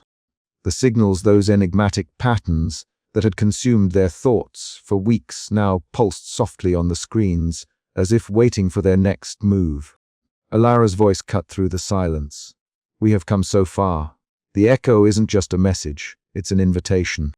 To understand it, to communicate with it, could change everything we thought we knew about life, about consciousness, about our place in the universe. We can't turn away now." Across the table, Lucas Varela's brow furrowed deeply. His broad shoulders tensed as he leaned forward, fingers steepled. "Alara, I respect your drive, but this isn't just about curiosity. The colony is on the brink. Our systems are strained, the habitat compromised. If these signals are in any way hostile, or even if they're simply beyond our comprehension, pushing forward could be catastrophic. We need to think about survival first." A murmur of agreement and dissent rippled among the gathered scientists and officers. Mira Chen, the youngest member of the team, shifted nervously in her seat. Petite and wide-eyed, she clasped her hands tightly and spoke up, her voice steady despite the tightness in her chest. "I understand the risks, but maybe this is the chance we've been waiting for. The signals, they're unlike anything we've seen before. They could hold knowledge that benefits not just us, but all of humanity. We shouldn't let fear close this door." Alara caught Mira's hopeful gaze and felt a surge of warmth. It was the same spark that had driven her since the beginning, a yearning to explore the unknown. But Lucas's caution echoed the cold reality that surrounded them: crushing pressure, limited resources, and a habitat that groaned under the weight of its icy prison. Sergeant Anna Morale stood silently near the entrance, her vigilant eyes sweeping the room. Her presence was a reminder that their world was not just a battleground of ideas, but a fragile sanctuary in a hostile environment. The distant sounds of shifting ice and water currents seeped through the hull, a constant reminder of the abyss that awaited outside. The debate stretched on, voices rising and falling like the ocean currents beyond their walls. Alara articulated her vision of embracing the echo, seeing it as a bridge between isolation and connection, a way to transcend their physical confines. Lucas countered with meticulous reports on structural vulnerabilities and the increasing risk of system failures. Mira interjected with fragments of her analysis, pointing out patterns in the signals that suggested not malevolence, but an intelligence reaching out in hope. As the hours passed, the team's unity frayed. Alliances formed along lines of hope and caution. Some saw the echo as a beacon of enlightenment, others a harbinger of doom. The room's atmosphere grew heavy with unresolved tension, the weight of the decision pressing down like the ocean itself. Alara's mind raced. She thought of her mentor, the loss that had shaped her resolve, and of the countless hours spent submerged in silence, broken only by the faintest whisper of the signals. She knew that choosing to sever communication meant forsaking a profound opportunity, but continuing risked everything they had built. In a moment of quiet, she looked around the room, meeting each pair of eyes. "This is our crossroads," she said softly. "Whatever path we choose, it will define us. Not just as scientists or explorers, but as human beings. We must decide what we value most, safety or understanding." The room fell silent. Outside, the ocean pressed in relentlessly, indifferent to their fate. "I vote to keep trying," Mira whispered, her voice barely audible but firm. Lucas shook his head. "I vote for survival." Alara took a deep breath, feeling the full weight of leadership. "Then we will vote as a team. But know this, whatever we decide, the echo will not disappear. It will wait, and so will we." The decision loomed ahead, a fork in the darkened abyss beneath Europa's ice. The crew's future, their sanity, and perhaps the fate of humanity itself hung in the balance. As the vote commenced, the colony seemed to hold its breath, suspended between hope and fear, between the crushing pressure of isolation and the tantalizing promise of connection. The crossroads had arrived. The observation chamber was a glass bubble suspended beneath miles of ice and water, a fragile sanctuary where the human mind could stretch toward the unknowable depths surrounding them. Alara Miles stood alone, her lean frame silhouetted against the vast blackness beyond the reinforced windows. Soft bioluminescent flickers danced in the abyss, ghostly pulses that seemed both alien and strangely familiar. Her breath, regulated by the colony's life support, was steady, but inside, a tempest of thoughts churned. The echo's presence was no longer a distant mystery, but a lingering whisper inside her mind. It was as if the alien consciousness had reached through time and space to brush against her thoughts, weaving impressions and memories not her own. She recalled the vivid psychic fragments, fleeting images of ancient Earth landscapes, voices murmuring in long-forgotten tongues, and a profound sense of watching, waiting. Alara's transformation was subtle but undeniable. Where once she had been a cautious scientist, skeptical and measured, she now moved with the quiet confidence of one who had glimpsed the edges of a greater reality. Her eyes, sharp and searching, reflected not just the cold scientific calculations but an openness to wonder and mystery. The hum of the colony's systems faded as she closed her eyes, letting the impressions wash over her. She saw not just signals, but the threads of connection that bound her species to something older, vaster, and infinitely complex. The isolation of their submerged world, once a crushing weight, lifted, slightly replaced by a fragile thread of kinship with the echo. Later, in the cramped conference room, the crew gathered. Faces etched with fatigue and uncertainty turned toward her as she shared her experiences. "It's not just a signal," Alara said quietly. "It's a consciousness reaching out, and it's trying to communicate in ways beyond our technology. I feel it. We can't ignore it." Lucas Verola's broad frame was tense, his rugged beard shadowed under the harsh artificial lights. "You mean psychic impressions?" "That's a leap, Alara. We need evidence, not feelings." Mira Chen, petite and wide-eyed, leaned forward. "But if it's true, it changes everything. We could learn so much. It's scary, but also hopeful. The room was thick with unspoken fears of madness, of losing control, of the unknown. Yet, beneath that, a cautious optimism began to flicker. The crew's isolation had bred paranoia and tension, but now a shared purpose glimmered on the horizon. In the research bay, Meera and Ravi Patel huddled over the signal decoders. The soft glow of the monitors illuminated their focused faces as new patterns emerged, complex, layered, almost musical in their structure. "Look at this," Meera whispered. "It's like a language, but not one we've ever seen." Ravi nodded, eyes alight with curiosity. "And it's responding to changes in the colony's environment. It's as if the echo is alive, interacting with us." Their quiet excitement was a balm to the oppressive silence that hung over the colony. For a moment, the abyss outside seemed less like a prison and more like a gateway. That evening, Elara found herself in the hydroponics bay, surrounded by the gentle rustle of leaves and the soft hum of growth lights. Lucas joined her, leaning against a metal railing. The greenery was a stark contrast to the cold sterility of the rest of the habitat, a small oasis of life. "You're really embracing this, aren't you?" Lucas said, voice low, cautious. Elara met his gaze. "I am. The echo has changed how I see everything. The isolation, the pressure, they were part of something bigger now." He nodded slowly. "It's a heavy burden, Elara. Leading a team through the unknown, facing something we barely understand. But maybe that's why we need each other more than ever." She smiled faintly, a rare softness in her sharp eyes. "Exactly. We can't let the abyss consume us. We have to hold on to each other and to hope." Outside, the dark ocean pressed against the ice, silent and infinite. Inside, a fragile light of understanding and connection flickered, a beacon against the vast unknown. Elara felt it deep within the depths within herself, and the depths beyond, converging in a moment suspended between fear and awe.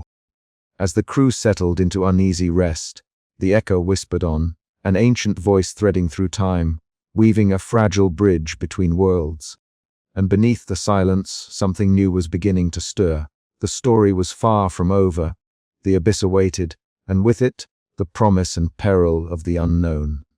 The command center's low hum was punctuated only by the soft crackle of the communication array, as Elara Miles sat rigid, her eyes fixed on the pulsing data streams cascading across the translucent interface.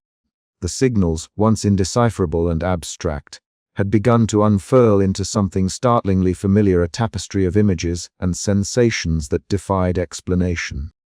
It began as a faint impression, a flicker in the periphery of her consciousness.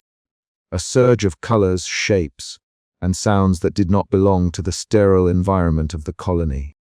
Elara blinked rapidly, struggling to ground herself as the visions sharpened.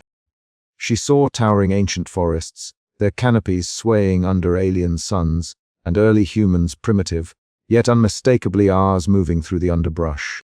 The soundscape was a chorus of rustling leaves, distant animal calls, and a haunting melody that seemed to echo from the depths of time.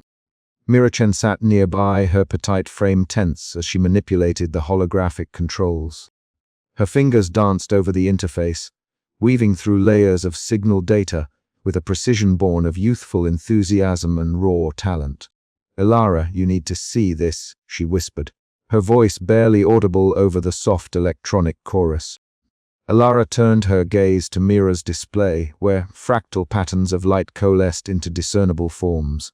The signals were not merely data. They were memories, encoded fragments of an ancient past, transmitted across the void by the echo. Meera's eyes sparkled with a mixture of excitement and disbelief. "These aren't just signals," she said breathlessly. "They're stories, memories." Lucas Varela, standing near the reinforced viewport, watched the endless black ocean beyond with a furrowed brow. The revelations unsettled him deeply. If the echo is sending us these images, what does that mean for our understanding of history? He muttered, more to himself than anyone else. Are we witnessing genuine records, or is this some form of manipulation? The team gathered around the communication console, the glow of the holographic displays casting eerie shadows on their faces. The fragmented images pulsed in rhythm with the signals, painting a mosaic of ancient civilizations, cosmic cataclysms, and primal life forms. The visions were disjointed yet profoundly evocative, stirring feelings that transcended words. Alara's mind raced as she tried to reconcile the scientific implications. The echo was no mere alien intelligence. It was a custodian of memories, a bridge linking Europa's abyssal depths with Earth's distant past. These threads of memory challenged the very foundations of human knowledge, blurring the lines between observer and participant, past and present. "This changes everything," Alara whispered, her voice trembling with a mix of awe and apprehension. "If the echo has been watching us, or even influencing us, what does that say about free will, about the origins of consciousness itself?" Mira nodded slowly, her youthful optimism tempered by the gravity of the moment. "Maybe we're not alone in our history. Maybe the past is more connected than we ever imagined." Lucas turned away from the viewport, his calm demeanor masking a growing tension. "We have to be careful," he warned. "This isn't just a discovery, it's a responsibility. We're dealing with forces beyond our comprehension." The room fell into a heavy silence, each member of the team lost in their own reflections. The echo's memories had opened a doorway to a vast, unknowable expanse of time and space, inviting wonder but also fear. The isolation of their underwater sanctuary seemed to deepen, the crushing pressure outside mirrored by the weight of revelation within. As the signals continued to weave their haunting narrative, Alara felt a subtle shift within herself. The past, present, and future converged in a delicate dance, a reminder that knowledge came at a cost, and that some mysteries might forever evade full understanding. Yet, even as doubt gnawed at the edges of her resolve, a spark of hope flickered.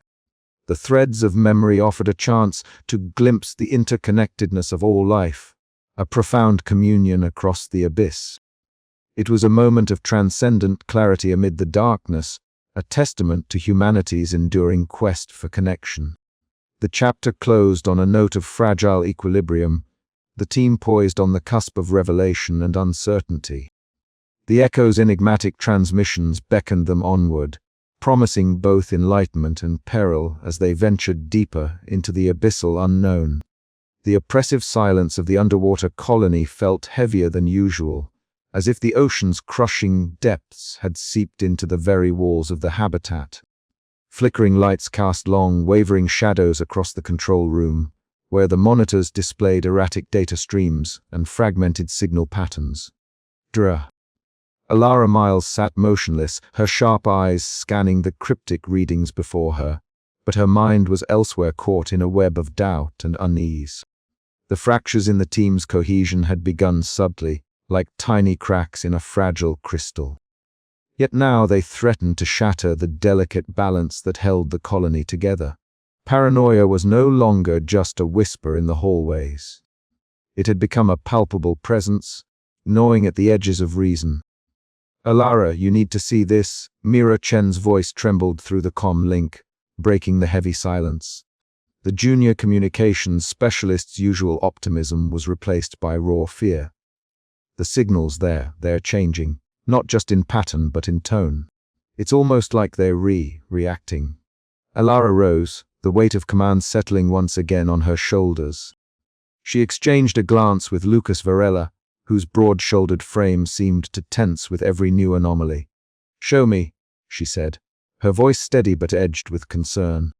In the cramped communication hub, Mira's petite form was hunched over the console, her expressive eyes wide and unblinking. The room's faint hum was punctuated by the erratic beeping of the signal analyzer. Suddenly, the screens flickered, and for a fleeting moment, a kaleidoscope of alien landscapes shimmered before Mira's eyes. She gasped, clutching the edge of the console to steady herself. "Mira." Alara's voice was urgent. "Are you all right?" "I am fine," Mira stammered, blinking rapidly to dispel the vivid hallucinations. "Just, the signals are affecting me. It's like they're inside my head." Meanwhile, in the narrow corridors of the colony, tension simmered between Alara and Lucas. The air was thick with unspoken accusations and mounting frustration. We can't keep risking the habitat for these transmissions, Lucas argued, his voice low but firm. The structural breach was a wake-up call. We need to prioritize safety over curiosity. Elara's eyes flashed with defiance. If we sever contact now, we lose everything. The echo could be the breakthrough humanity has been searching for. Their clash echoed the wider conflict tearing through the crew, the desperate desire to understand versus the instinct to survive. Security Officer Sergeant Anna Morriles moved silently through the dim corridors, her flashlight slicing through the darkness. Every creak and hum set her nerves on edge. Reports of unexplained system anomalies and crew members experiencing hallucinations had put her on high alert. She paused outside the sleeping quarters, the cold metal walls seeming to close in. A flicker of movement caught her eye, a shadow that shouldn't be there. Her hand instinctively moved to the sidearm holstered at her waist. "Stay calm," she whispered to herself, heart pounding. "Stay alert." Back in the control room, an alarm blared suddenly, red lights flashing in tandem. The colony's life support sensors indicated a spike in methane concentrations, an ominous sign that something was amiss, possibly linked to the escalating stress within the crew. Elara's mind raced. The psychological strain was manifesting physically, threatening not just their mission, but their lives. "We need to hold it together," she said quietly to the gathered team. "This place is already testing our limits. We can't let fear tear us apart."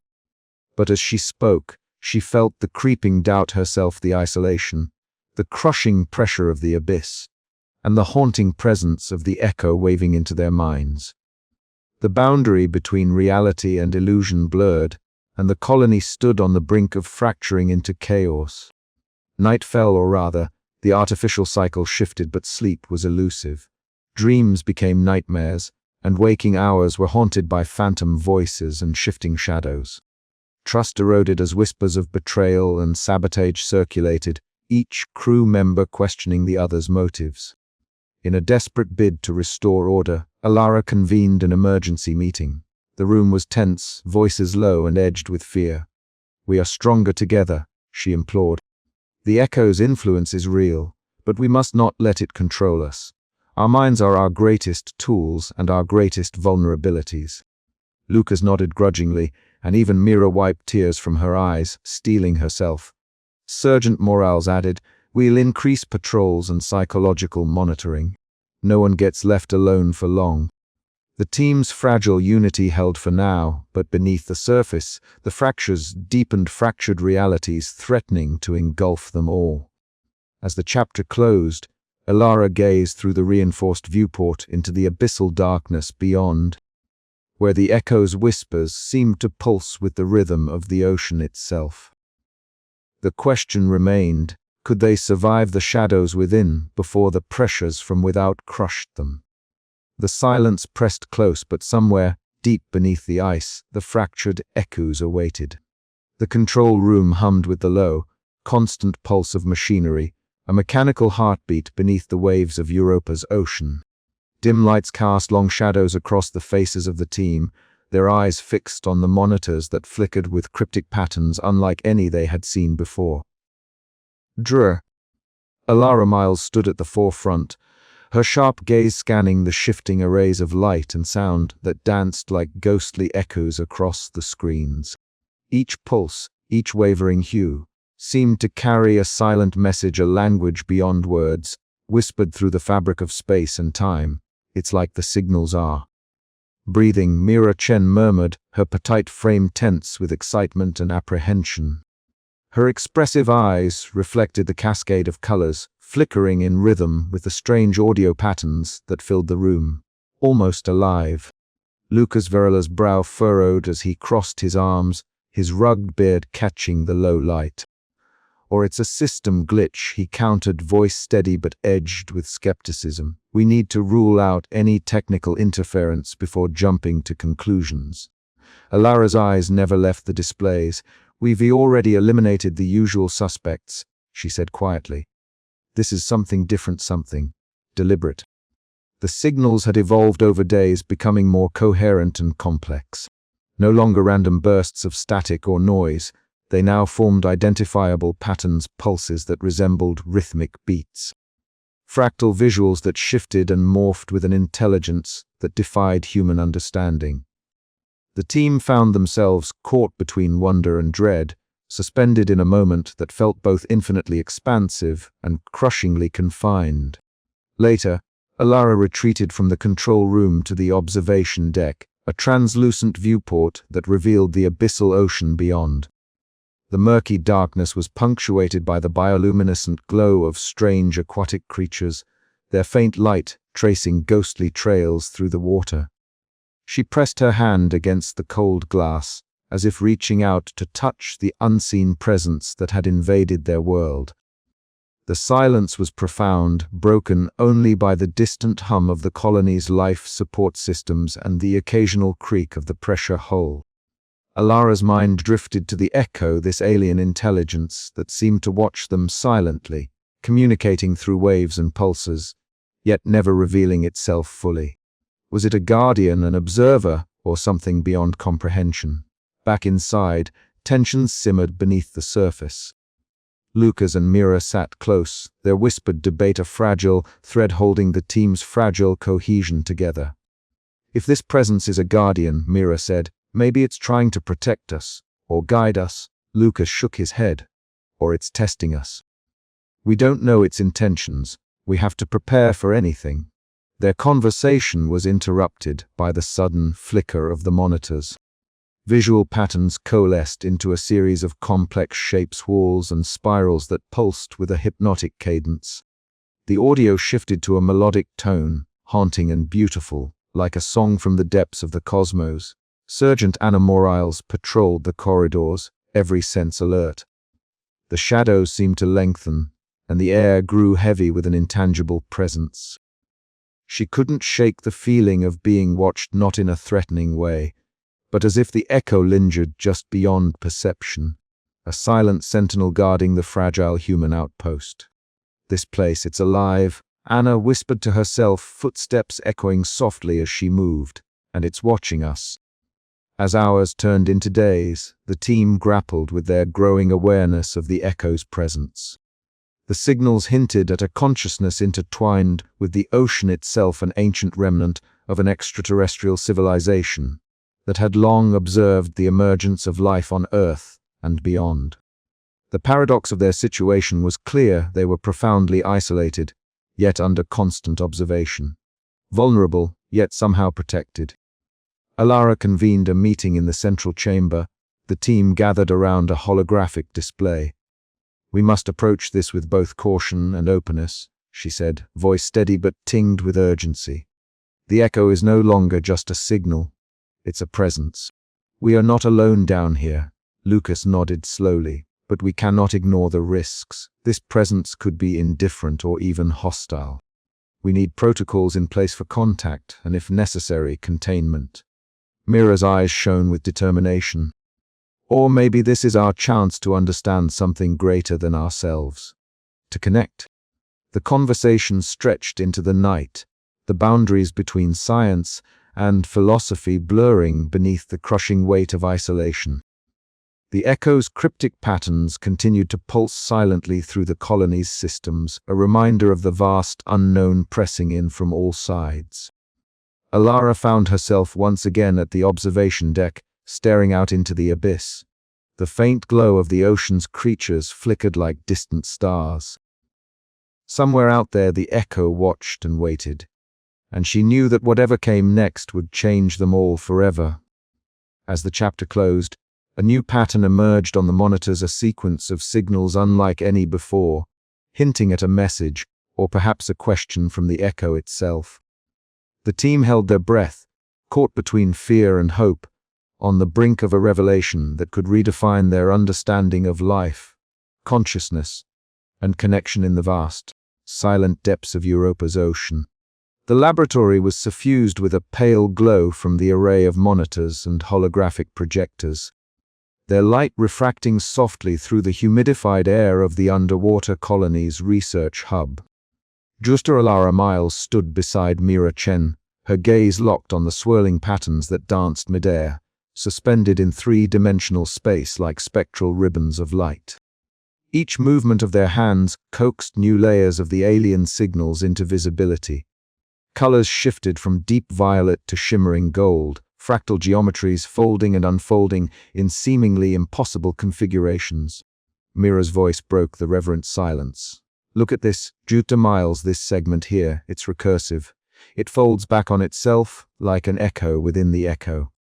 Alara nodded slowly, the furrow in her brow deepening. "It's a signal that defies our usual temporal framework. It's not just a message sent over time. It seems to encode multiple timelines simultaneously. The implications weighed heavily in the air. To fathom a communication that transcended linear time was to confront the very limits of human cognition. Yet the allure of understanding was irresistible, a siren call that pulled at Ilara's scientific rigor and her innate curiosity. "If this is true," Mira continued, "then the intelligence behind these signals isn't merely broadcasting across space, it's weaving a tapestry of moments, past and future, into a single, multidimensional expression." Ilara's mind raced. The signals suggested a form of consciousness operating on a plane far removed from human experience, a being, or perhaps an entity, that saw time not as a straight line but as a boundless ocean. The notion both exhilarated and unsettled her. Meanwhile, in the engineering bay, Juta Lucas Varela and Justa Ravi Patel pored over habitat status reports. The colony's structural integrity monitors flashed intermittently, reflecting minor fluctuations that had become increasingly common since the deepening of the drilling operation. Lucas's jaw tightened as he studied the readouts. "Alara needs to hear this. The pressure changes are more volatile than we thought. The drilling's affecting the ice crust's stability." Ravi glanced toward the viewport where the eternal blackness of Europa's ocean pressed silently against the thick glass. "And the signals, they were still intensifying." Lucas exhaled. "Yes, but I'm worried this pursuit of knowledge is pushing us too far. Not just physically, psychologically. The crew's on edge." Their concerns were echoed in the quiet corridors of the colony. Isolation and the relentless pressure of their environment gnawed at the team's cohesion. Alara, ever the commander, felt the burden acutely. She sought refuge in the observation deck, a cavernous room crowned with curved windows that framed the distant stars beyond Europa's icy shell. Alone, she stared into the void, the silence a stark contrast to the storm of thoughts within. The signals whispered promises of enlightenment, but also threats of dissolution of minds overwhelmed by truths too vast to grasp. The paradox tormented her. The very pursuit of understanding risked fracturing the fragile human psyche. Yet retreat was unthinkable. Back in the lab, Mira worked late into the colony's artificial night, her fingers dancing over the interface as she decrypted another fragment of the signals. Suddenly, the holographic display shifted, revealing what resembled a temporal map, a dynamic visualization where events existed not in sequence, but in a simultaneity that defied cause and effect. She called the team. Faces illuminated by the flickering light, they gathered, a mix of awe and unease etched into their expressions. "This," Mira whispered, "is a glimpse into how the echo perceives reality." Alara stepped forward, heart pounding. "We stand on the precipice of understanding or madness. We must decide how far to follow this path." Lucas's voice was grim, "and whether survival is still possible if we do." The room fell into a tense silence, the weight of the unknown pressing down like the ocean's unyielding embrace outside their walls. The edge of understanding was a razor's blade sharp with possibility, perilous in its promise. Alara's resolve hardened. They would push forward, but with eyes wide open. The mystery of the echo beckoned, a siren from the abyss that demanded both courage and caution. The question lingered: could humanity grasp a consciousness so alien and vast without losing itself? Outside, Europa's ocean held its secrets close, the unyielding darkness waiting for the answer. The rumble came without warning, a deep, groaning sound that rolled through the metal bones of the colony, like the roar of a distant storm. Alara's heart stopped for a fraction of a second before adrenaline surged through her veins. The entire habitat shuddered violently as the ice above them seemed to press harder, an invisible weight crushing down with an unforgiving insistence. Hull pressure rising, breach detected in section Gamma 7. The automated voice announced coldly through the intercom, cutting through the cacophony of alarms. Lights flickered, casting long, jittering shadows across the cramped corridors. The air smelled faintly of ozone and burnt circuits. The crew snapped to action, their faces pale under the harsh emergency lighting. Alara scrambled to the command console, fingers flying over the controls as she tried to stabilize the failing systems. Beside her, Lucas's grim expression was etched with years of hard-earned skepticism and resolve. "We need to seal the compartment and initiate the emergency bulkhead protocols," he said, voice taut but steady. "If we lock down Gamma 7, we risk cutting off vital power lines," Alara countered, eyes scanning the readouts. "We might lose life support in adjacent sections." Lucas shook his head sharply. "We don't have a choice. If the breach spreads, the whole colony goes down. We have to prioritize containment." The tension between them crackled in the cramped control room, thick enough to choke on. Years of working side by side hadn't erased the divergent philosophies that governed their decisions, Alara's relentless pursuit of discovery versus Lucas's pragmatic caution. But now, the stakes were higher than ever. In the communications bay, Mira's fingers danced feverishly over her console, her petite frame tense with concentration. The signals had grown more frequent and complex in recent hours, their eerie pulses almost synchronizing with the colony's failing systems. She wiped sweat from her brow as symbols and patterns emerged in the data, teasing the edges of comprehension. "I've never seen anything like this," she murmured, voice barely audible over the alarms. "It's as if the echo is responding to the structural stress." Ravi stood nearby, watching the water levels creep up the walls with mounting unease.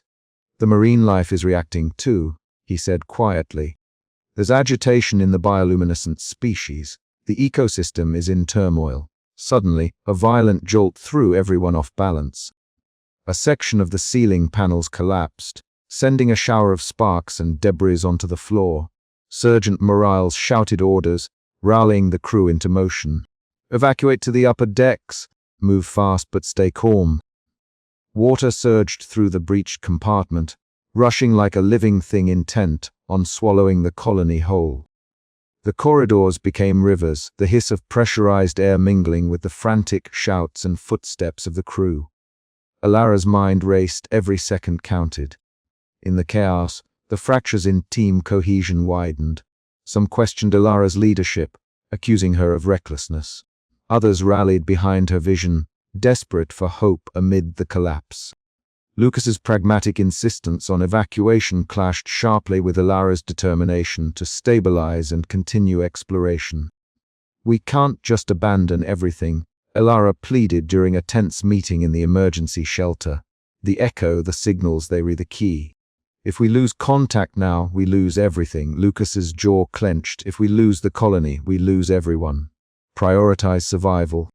Mira spoke up, her youthful voice trembling but firm.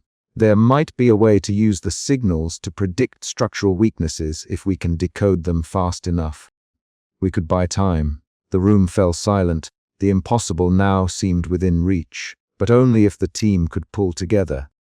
As the crisis deepened, Alara retreated briefly to a quiet observation deck overlooking the icy ocean outside.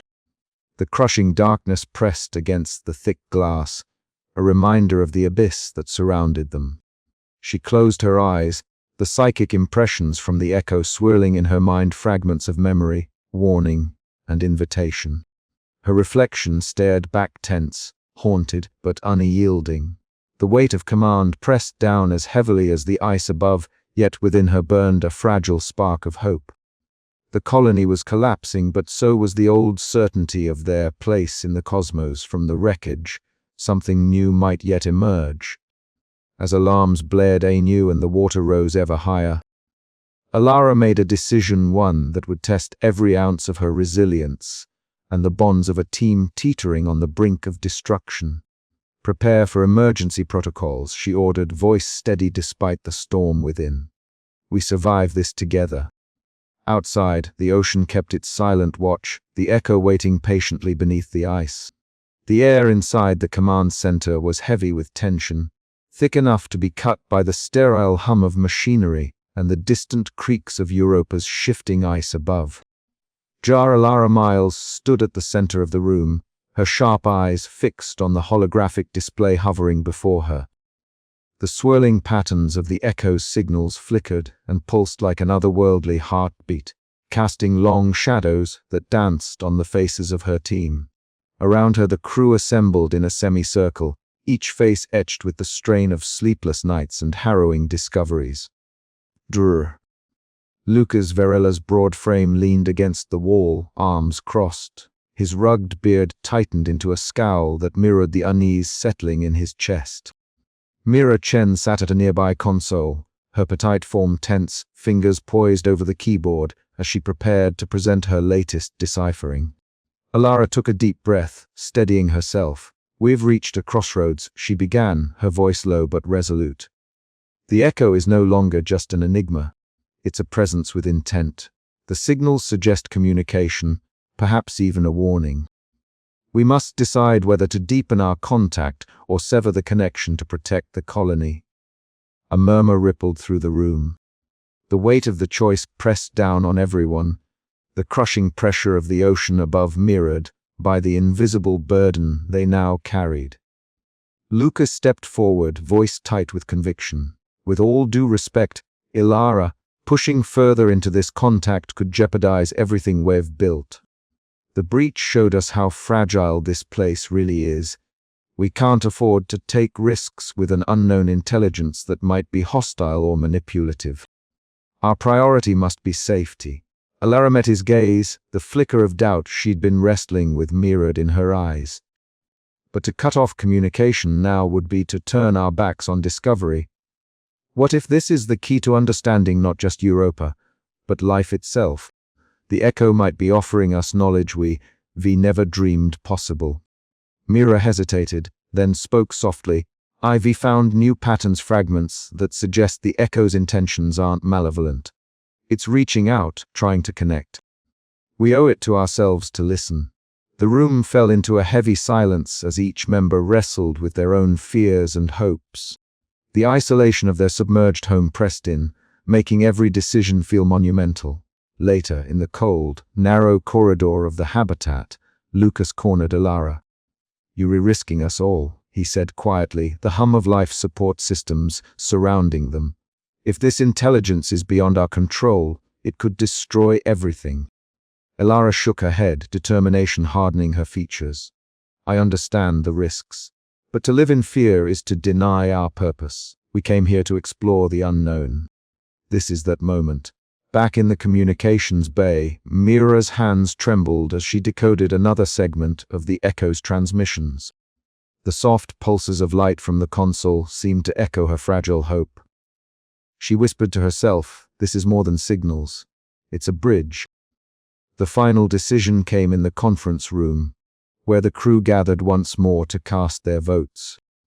The holographic interface displayed the tally as the numbers edged closer to a verdict. Suddenly, the colony's systems flickered under a surge of interference. The alien patterns flashed wildly across every screen, a chaotic symphony of light and sound that left the crew breathless. Alara's voice cut through the clamor. "This is our moment. Whatever happens next, we face it together." As the votes closed, the choice was clear: contact would continue. The colony's fate now intertwined with the echo's ancient consciousness.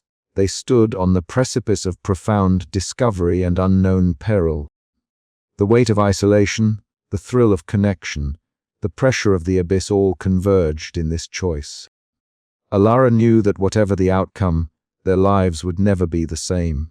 The echo's voice whispered through the depths, and humanity's response would echo across time. But in the quiet moments before the next signal, Alara allowed herself a flicker of hope, a fragile promise that even in the darkest depths, light could be found. The story was far from over. In fact, it was just beginning. The aftermath of the decision to sever contact with the Echo was a silence heavier than any the crew had ever known. The once pulsating signals that had stirred their curiosity and dread alike now lay dormant, leaving a void filled not with answers, but with questions that echoed endlessly in the minds of those who remained.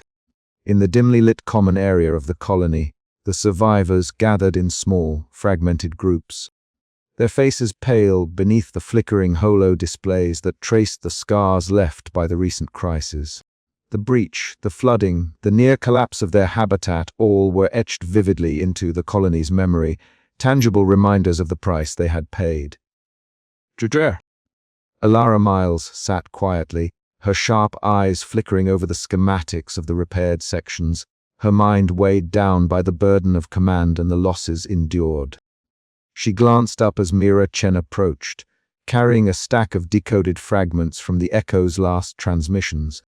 Mira's youthful features were drawn tight with fatigue, yet her eyes shone with a fragile hope. "Alara," she said softly, "there's more in these patterns than we realized. They were like pieces of a story, memories, maybe. I think the Echo wanted us to understand something about connection." Alara nodded, her gaze drifting toward the observation window, where the endless black ocean stretched beyond their fragile refuge.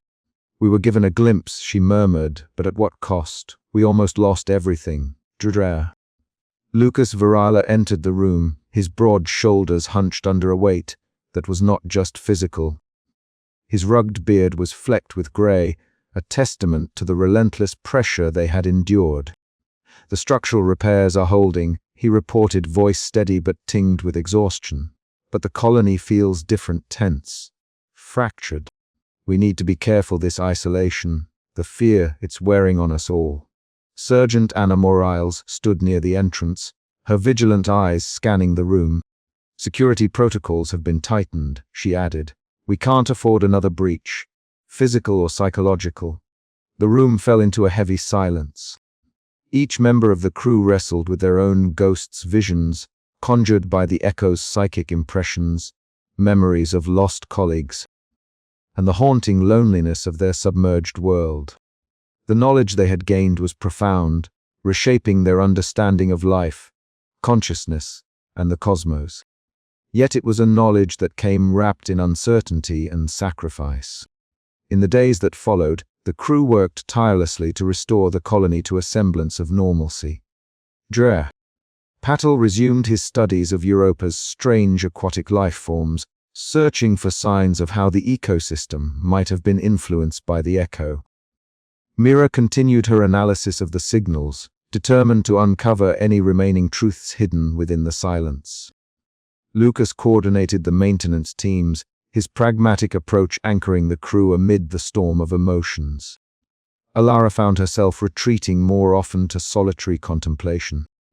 At the observation window, she would stand for long stretches, feeling the oppressive pressure of the ocean and the fragile thread that connected them to the distant earth above.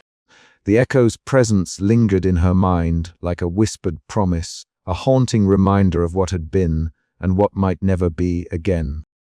During one quiet evening, Mira joined her, breaking the silence with a tentative question. "Do you think the Echo cared about us, or were we just an experiment?" Alara considered the question, her heart heavy. "I think it was both. A guardian and an observer, perhaps. It wanted to communicate, to share its existence with us. But it also challenged us, tested the limits of our understanding and endurance." Mira nodded, eyes glistening. "I want to believe there's still a way to connect carefully, thoughtfully. We can't let fear stop us from exploring." "Maybe," Alara replied, "but for now, we must heal. We must learn to live with what we've discovered and the cost it exacted." As the colony settled into a tentative peace, the survivors carried with them the echoes of their encounter, memories that would shape their futures and the futures of those who would follow. The abyssal silence of Europa's ocean was no longer merely a void but a space filled with profound mystery, a reminder of the fragile boundary between isolation and connection. And as Alara closed her eyes that night, she knew that the journey was far from over. The echo's message had been heard, but its true meaning remained elusive, a puzzle waiting for the next brave souls to decipher beneath the ice. Outside, the ocean whispered in its endless dark, holding secrets as old as time itself, waiting for those who dared to listen once more. The colony's recovery was painstaking. Each day brought new challenges, subtle structural instabilities, psychological strains, and the ever-present weight of isolation. Yet amidst these trials, the crew found moments of fragile hope, a shared smile during a brief power restoration, a quiet conversation about Earth's sunrises, or Mera's excited revelations about the faint patterns still hidden in the silenced signals. Lucas and Anna worked side by side in the engineering bays, their conversations a blend of technical detail and personal reflection. "We were lucky," Anna remarked one evening, wiping sweat from her brow.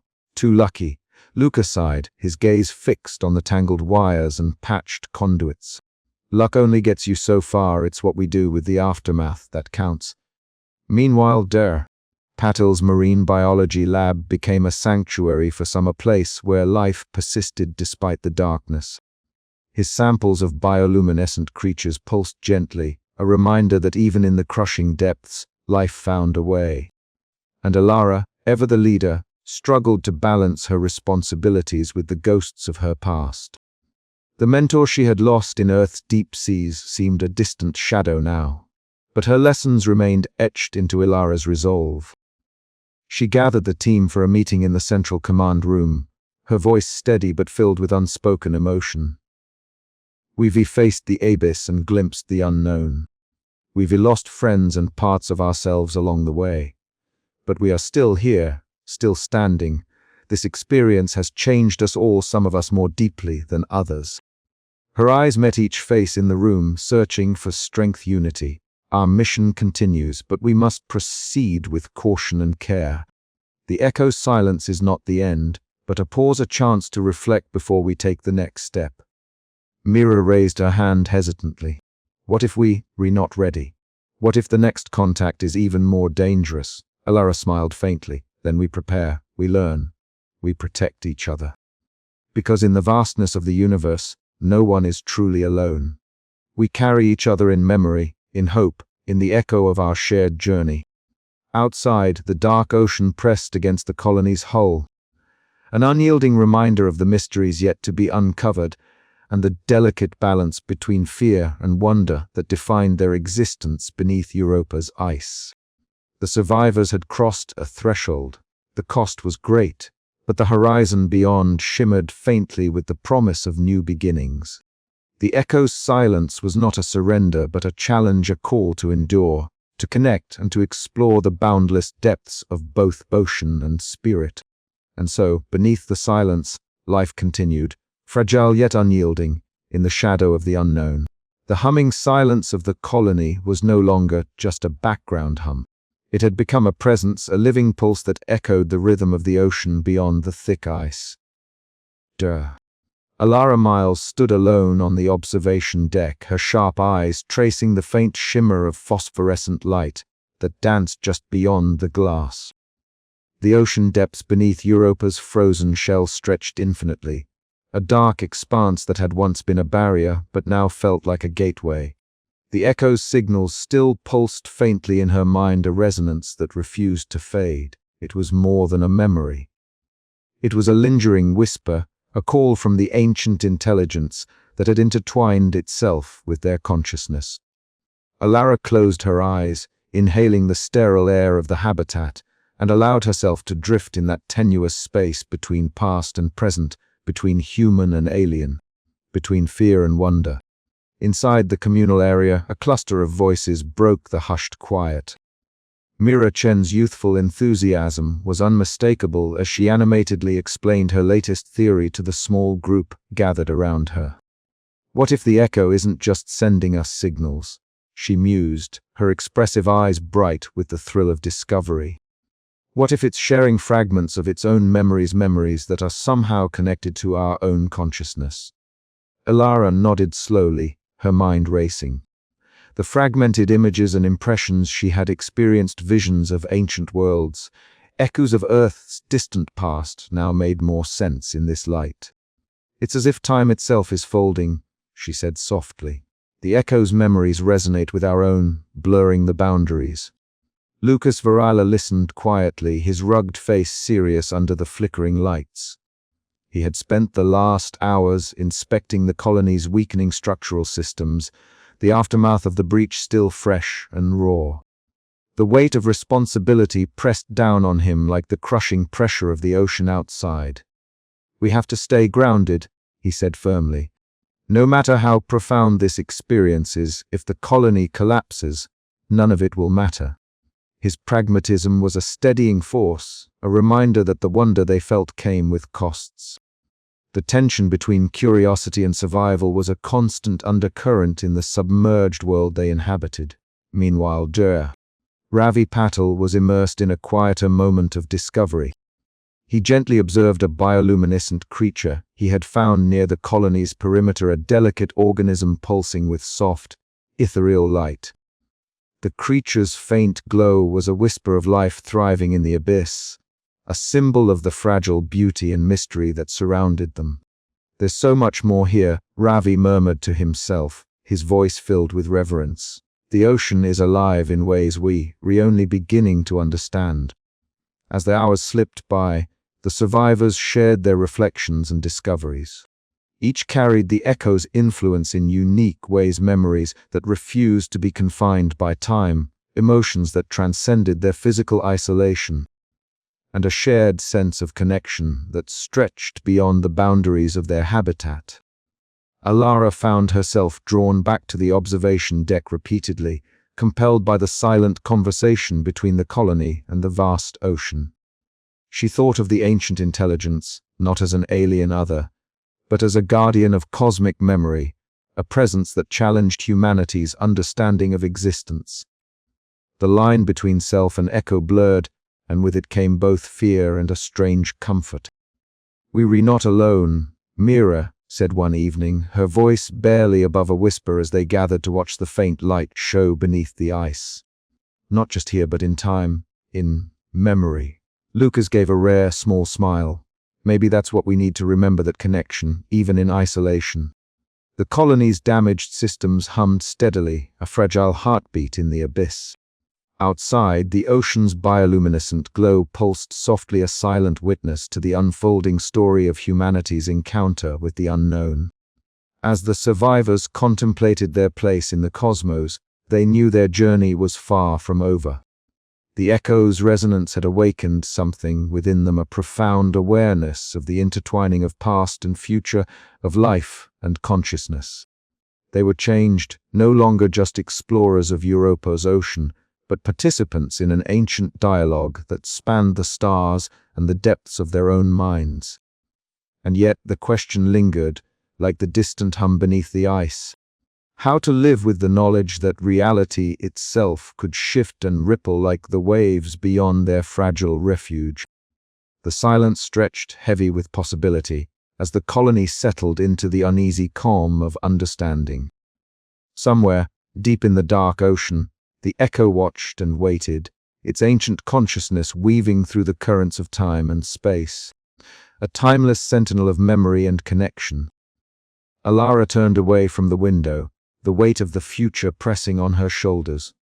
"This is just the beginning," she said quietly, more to herself than anyone else. "The echo will never truly fade." And in that moment, beneath the silence of Europa's ice, the resonance of ancient voices promised that the story of humanity's place in the universe was far from complete.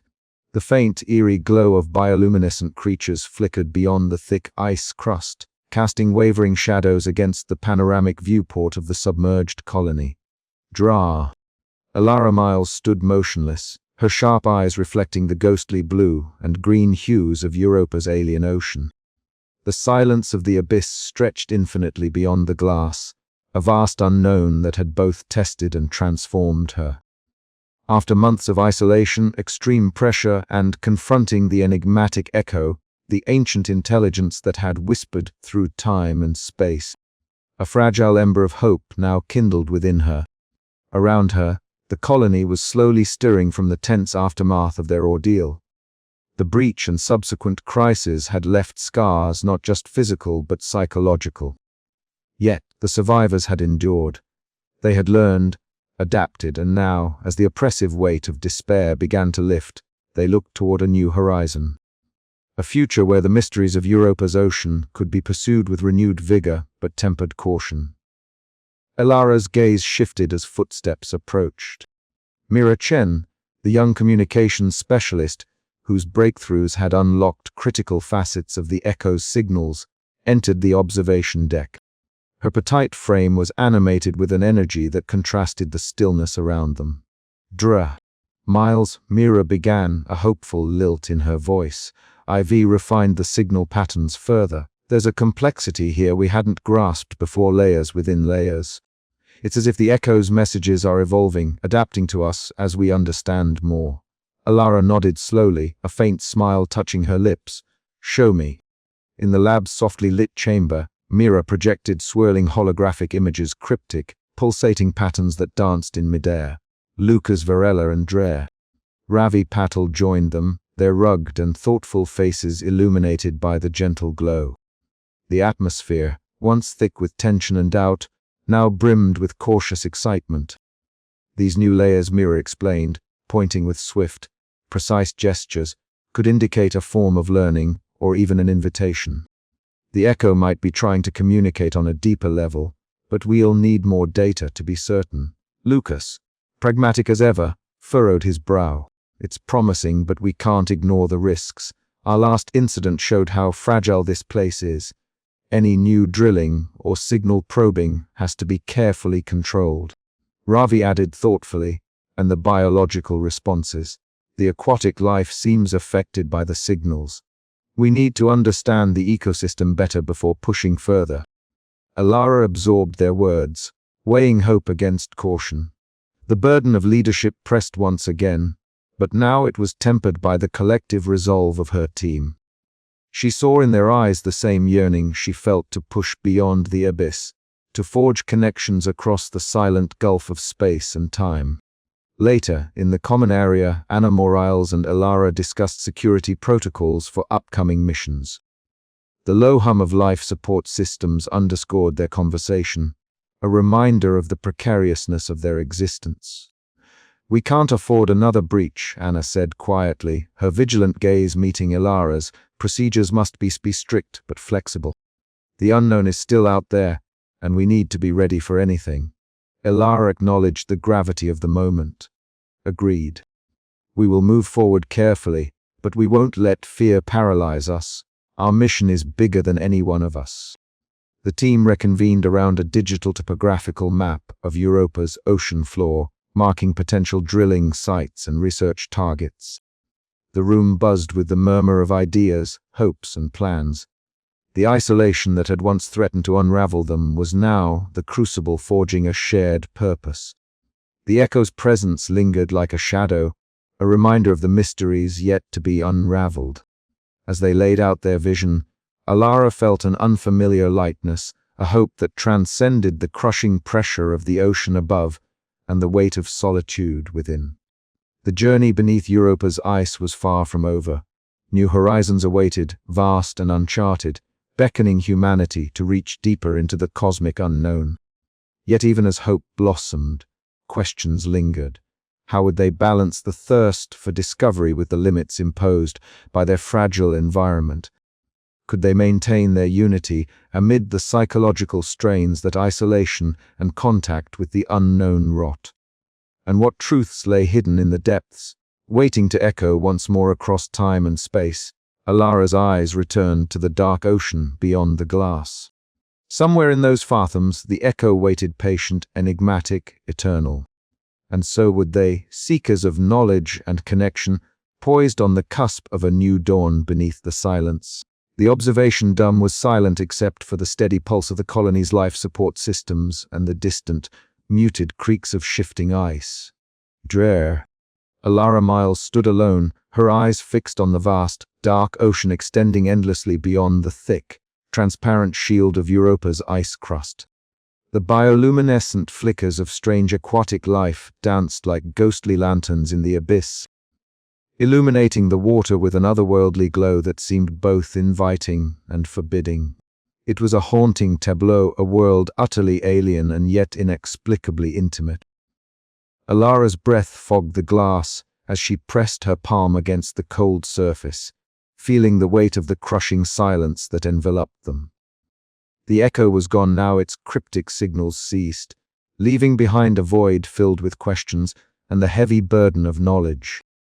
The alien intelligence, that ancient consciousness intertwined with the history of Earth and this moon's ocean, had revealed itself in fragments but withdrew before full understanding could be grasped.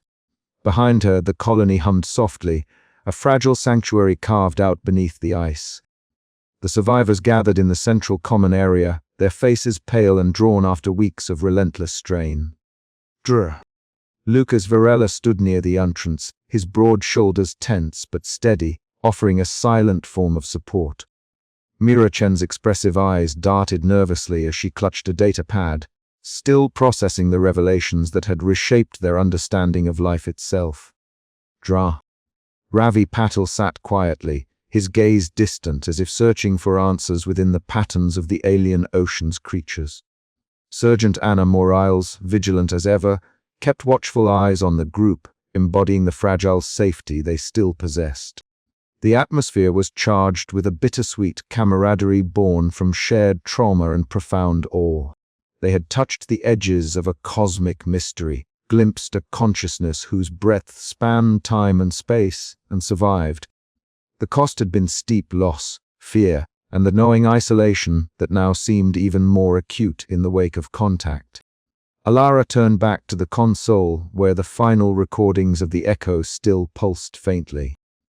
The cryptic patterns of light and sound shimmered, a spectral reminder of the intelligence they had communed with yet could not fully embrace. It was as if the echo lingered just beyond reach, a guardian of secrets too vast for human minds, a symbol of the chasm between connection and solitude. Her fingers hovered over the controls before she activated the recording system. Her voice, calm but resonant with the weight of experience, filled the room. This is Dre. Alara Miles, final log entry for the Europa expedition. We have come to the edge of understanding and found both wonder and peril. The echo has shown us a glimpse of the universe's hidden depths, and with it, the profound loneliness of our place within it. We are changed. Our mission now is to carry this knowledge forward, to honor the cost and the gift it represents. The words hung in the air, a solemn vow and a beacon of hope. Outside, the ocean continued its eternal dance beneath the ice, silent watchers in the dark depths. Alara's gaze lingered once more on the bioluminescent flickers, a silent communion between human and alien, past and future, isolation and connection. As the recording ended, the crew gathered closer, sharing a fragile warmth amid the cold steel and endless night. Their journey beneath Europa's ice had changed them irrevocably, binding them in a shared story of endurance and discovery. Though the echo's silence stretched before them, the echoes of their encounter would resonate through time, a testament to humanity's unyielding quest to reach beyond the known. Outside, the abyss whispered its eternal secrets, waiting patiently for the next voice brave enough to listen. The vastness of the abyssal ocean, the crushing pressure of the ice above, and the fragile flame of human spirit intertwined in an exquisite balance. Alara's thoughts drifted to the mentor she had lost years ago, the shadow of that tragedy now softened by the promise of the unknown. She understood now that knowledge was a double-edged sword, illuminating and isolating, a bridge and a barrier. The colony was quiet, each member grappling with their own ghosts and the future that awaited. Plans for future missions began to take shape, cautious yet filled with a newfound reverence for the mysteries that lay beneath. Alara knew that the echo was not an end, but a beginning, a call to embrace uncertainty with courage and humility. She stepped away from the window and felt the steady rhythm of the colony beneath her feet, a heartbeat in the silence. Alone, yet connected. Isolated, yet not truly solitary, the story of Europa's ocean was far from over. And as long as there were those willing to listen, the echoes would persist, whispering across the void, bridging the gulf between worlds and souls. The silence beneath the ice was deep, but it was not empty.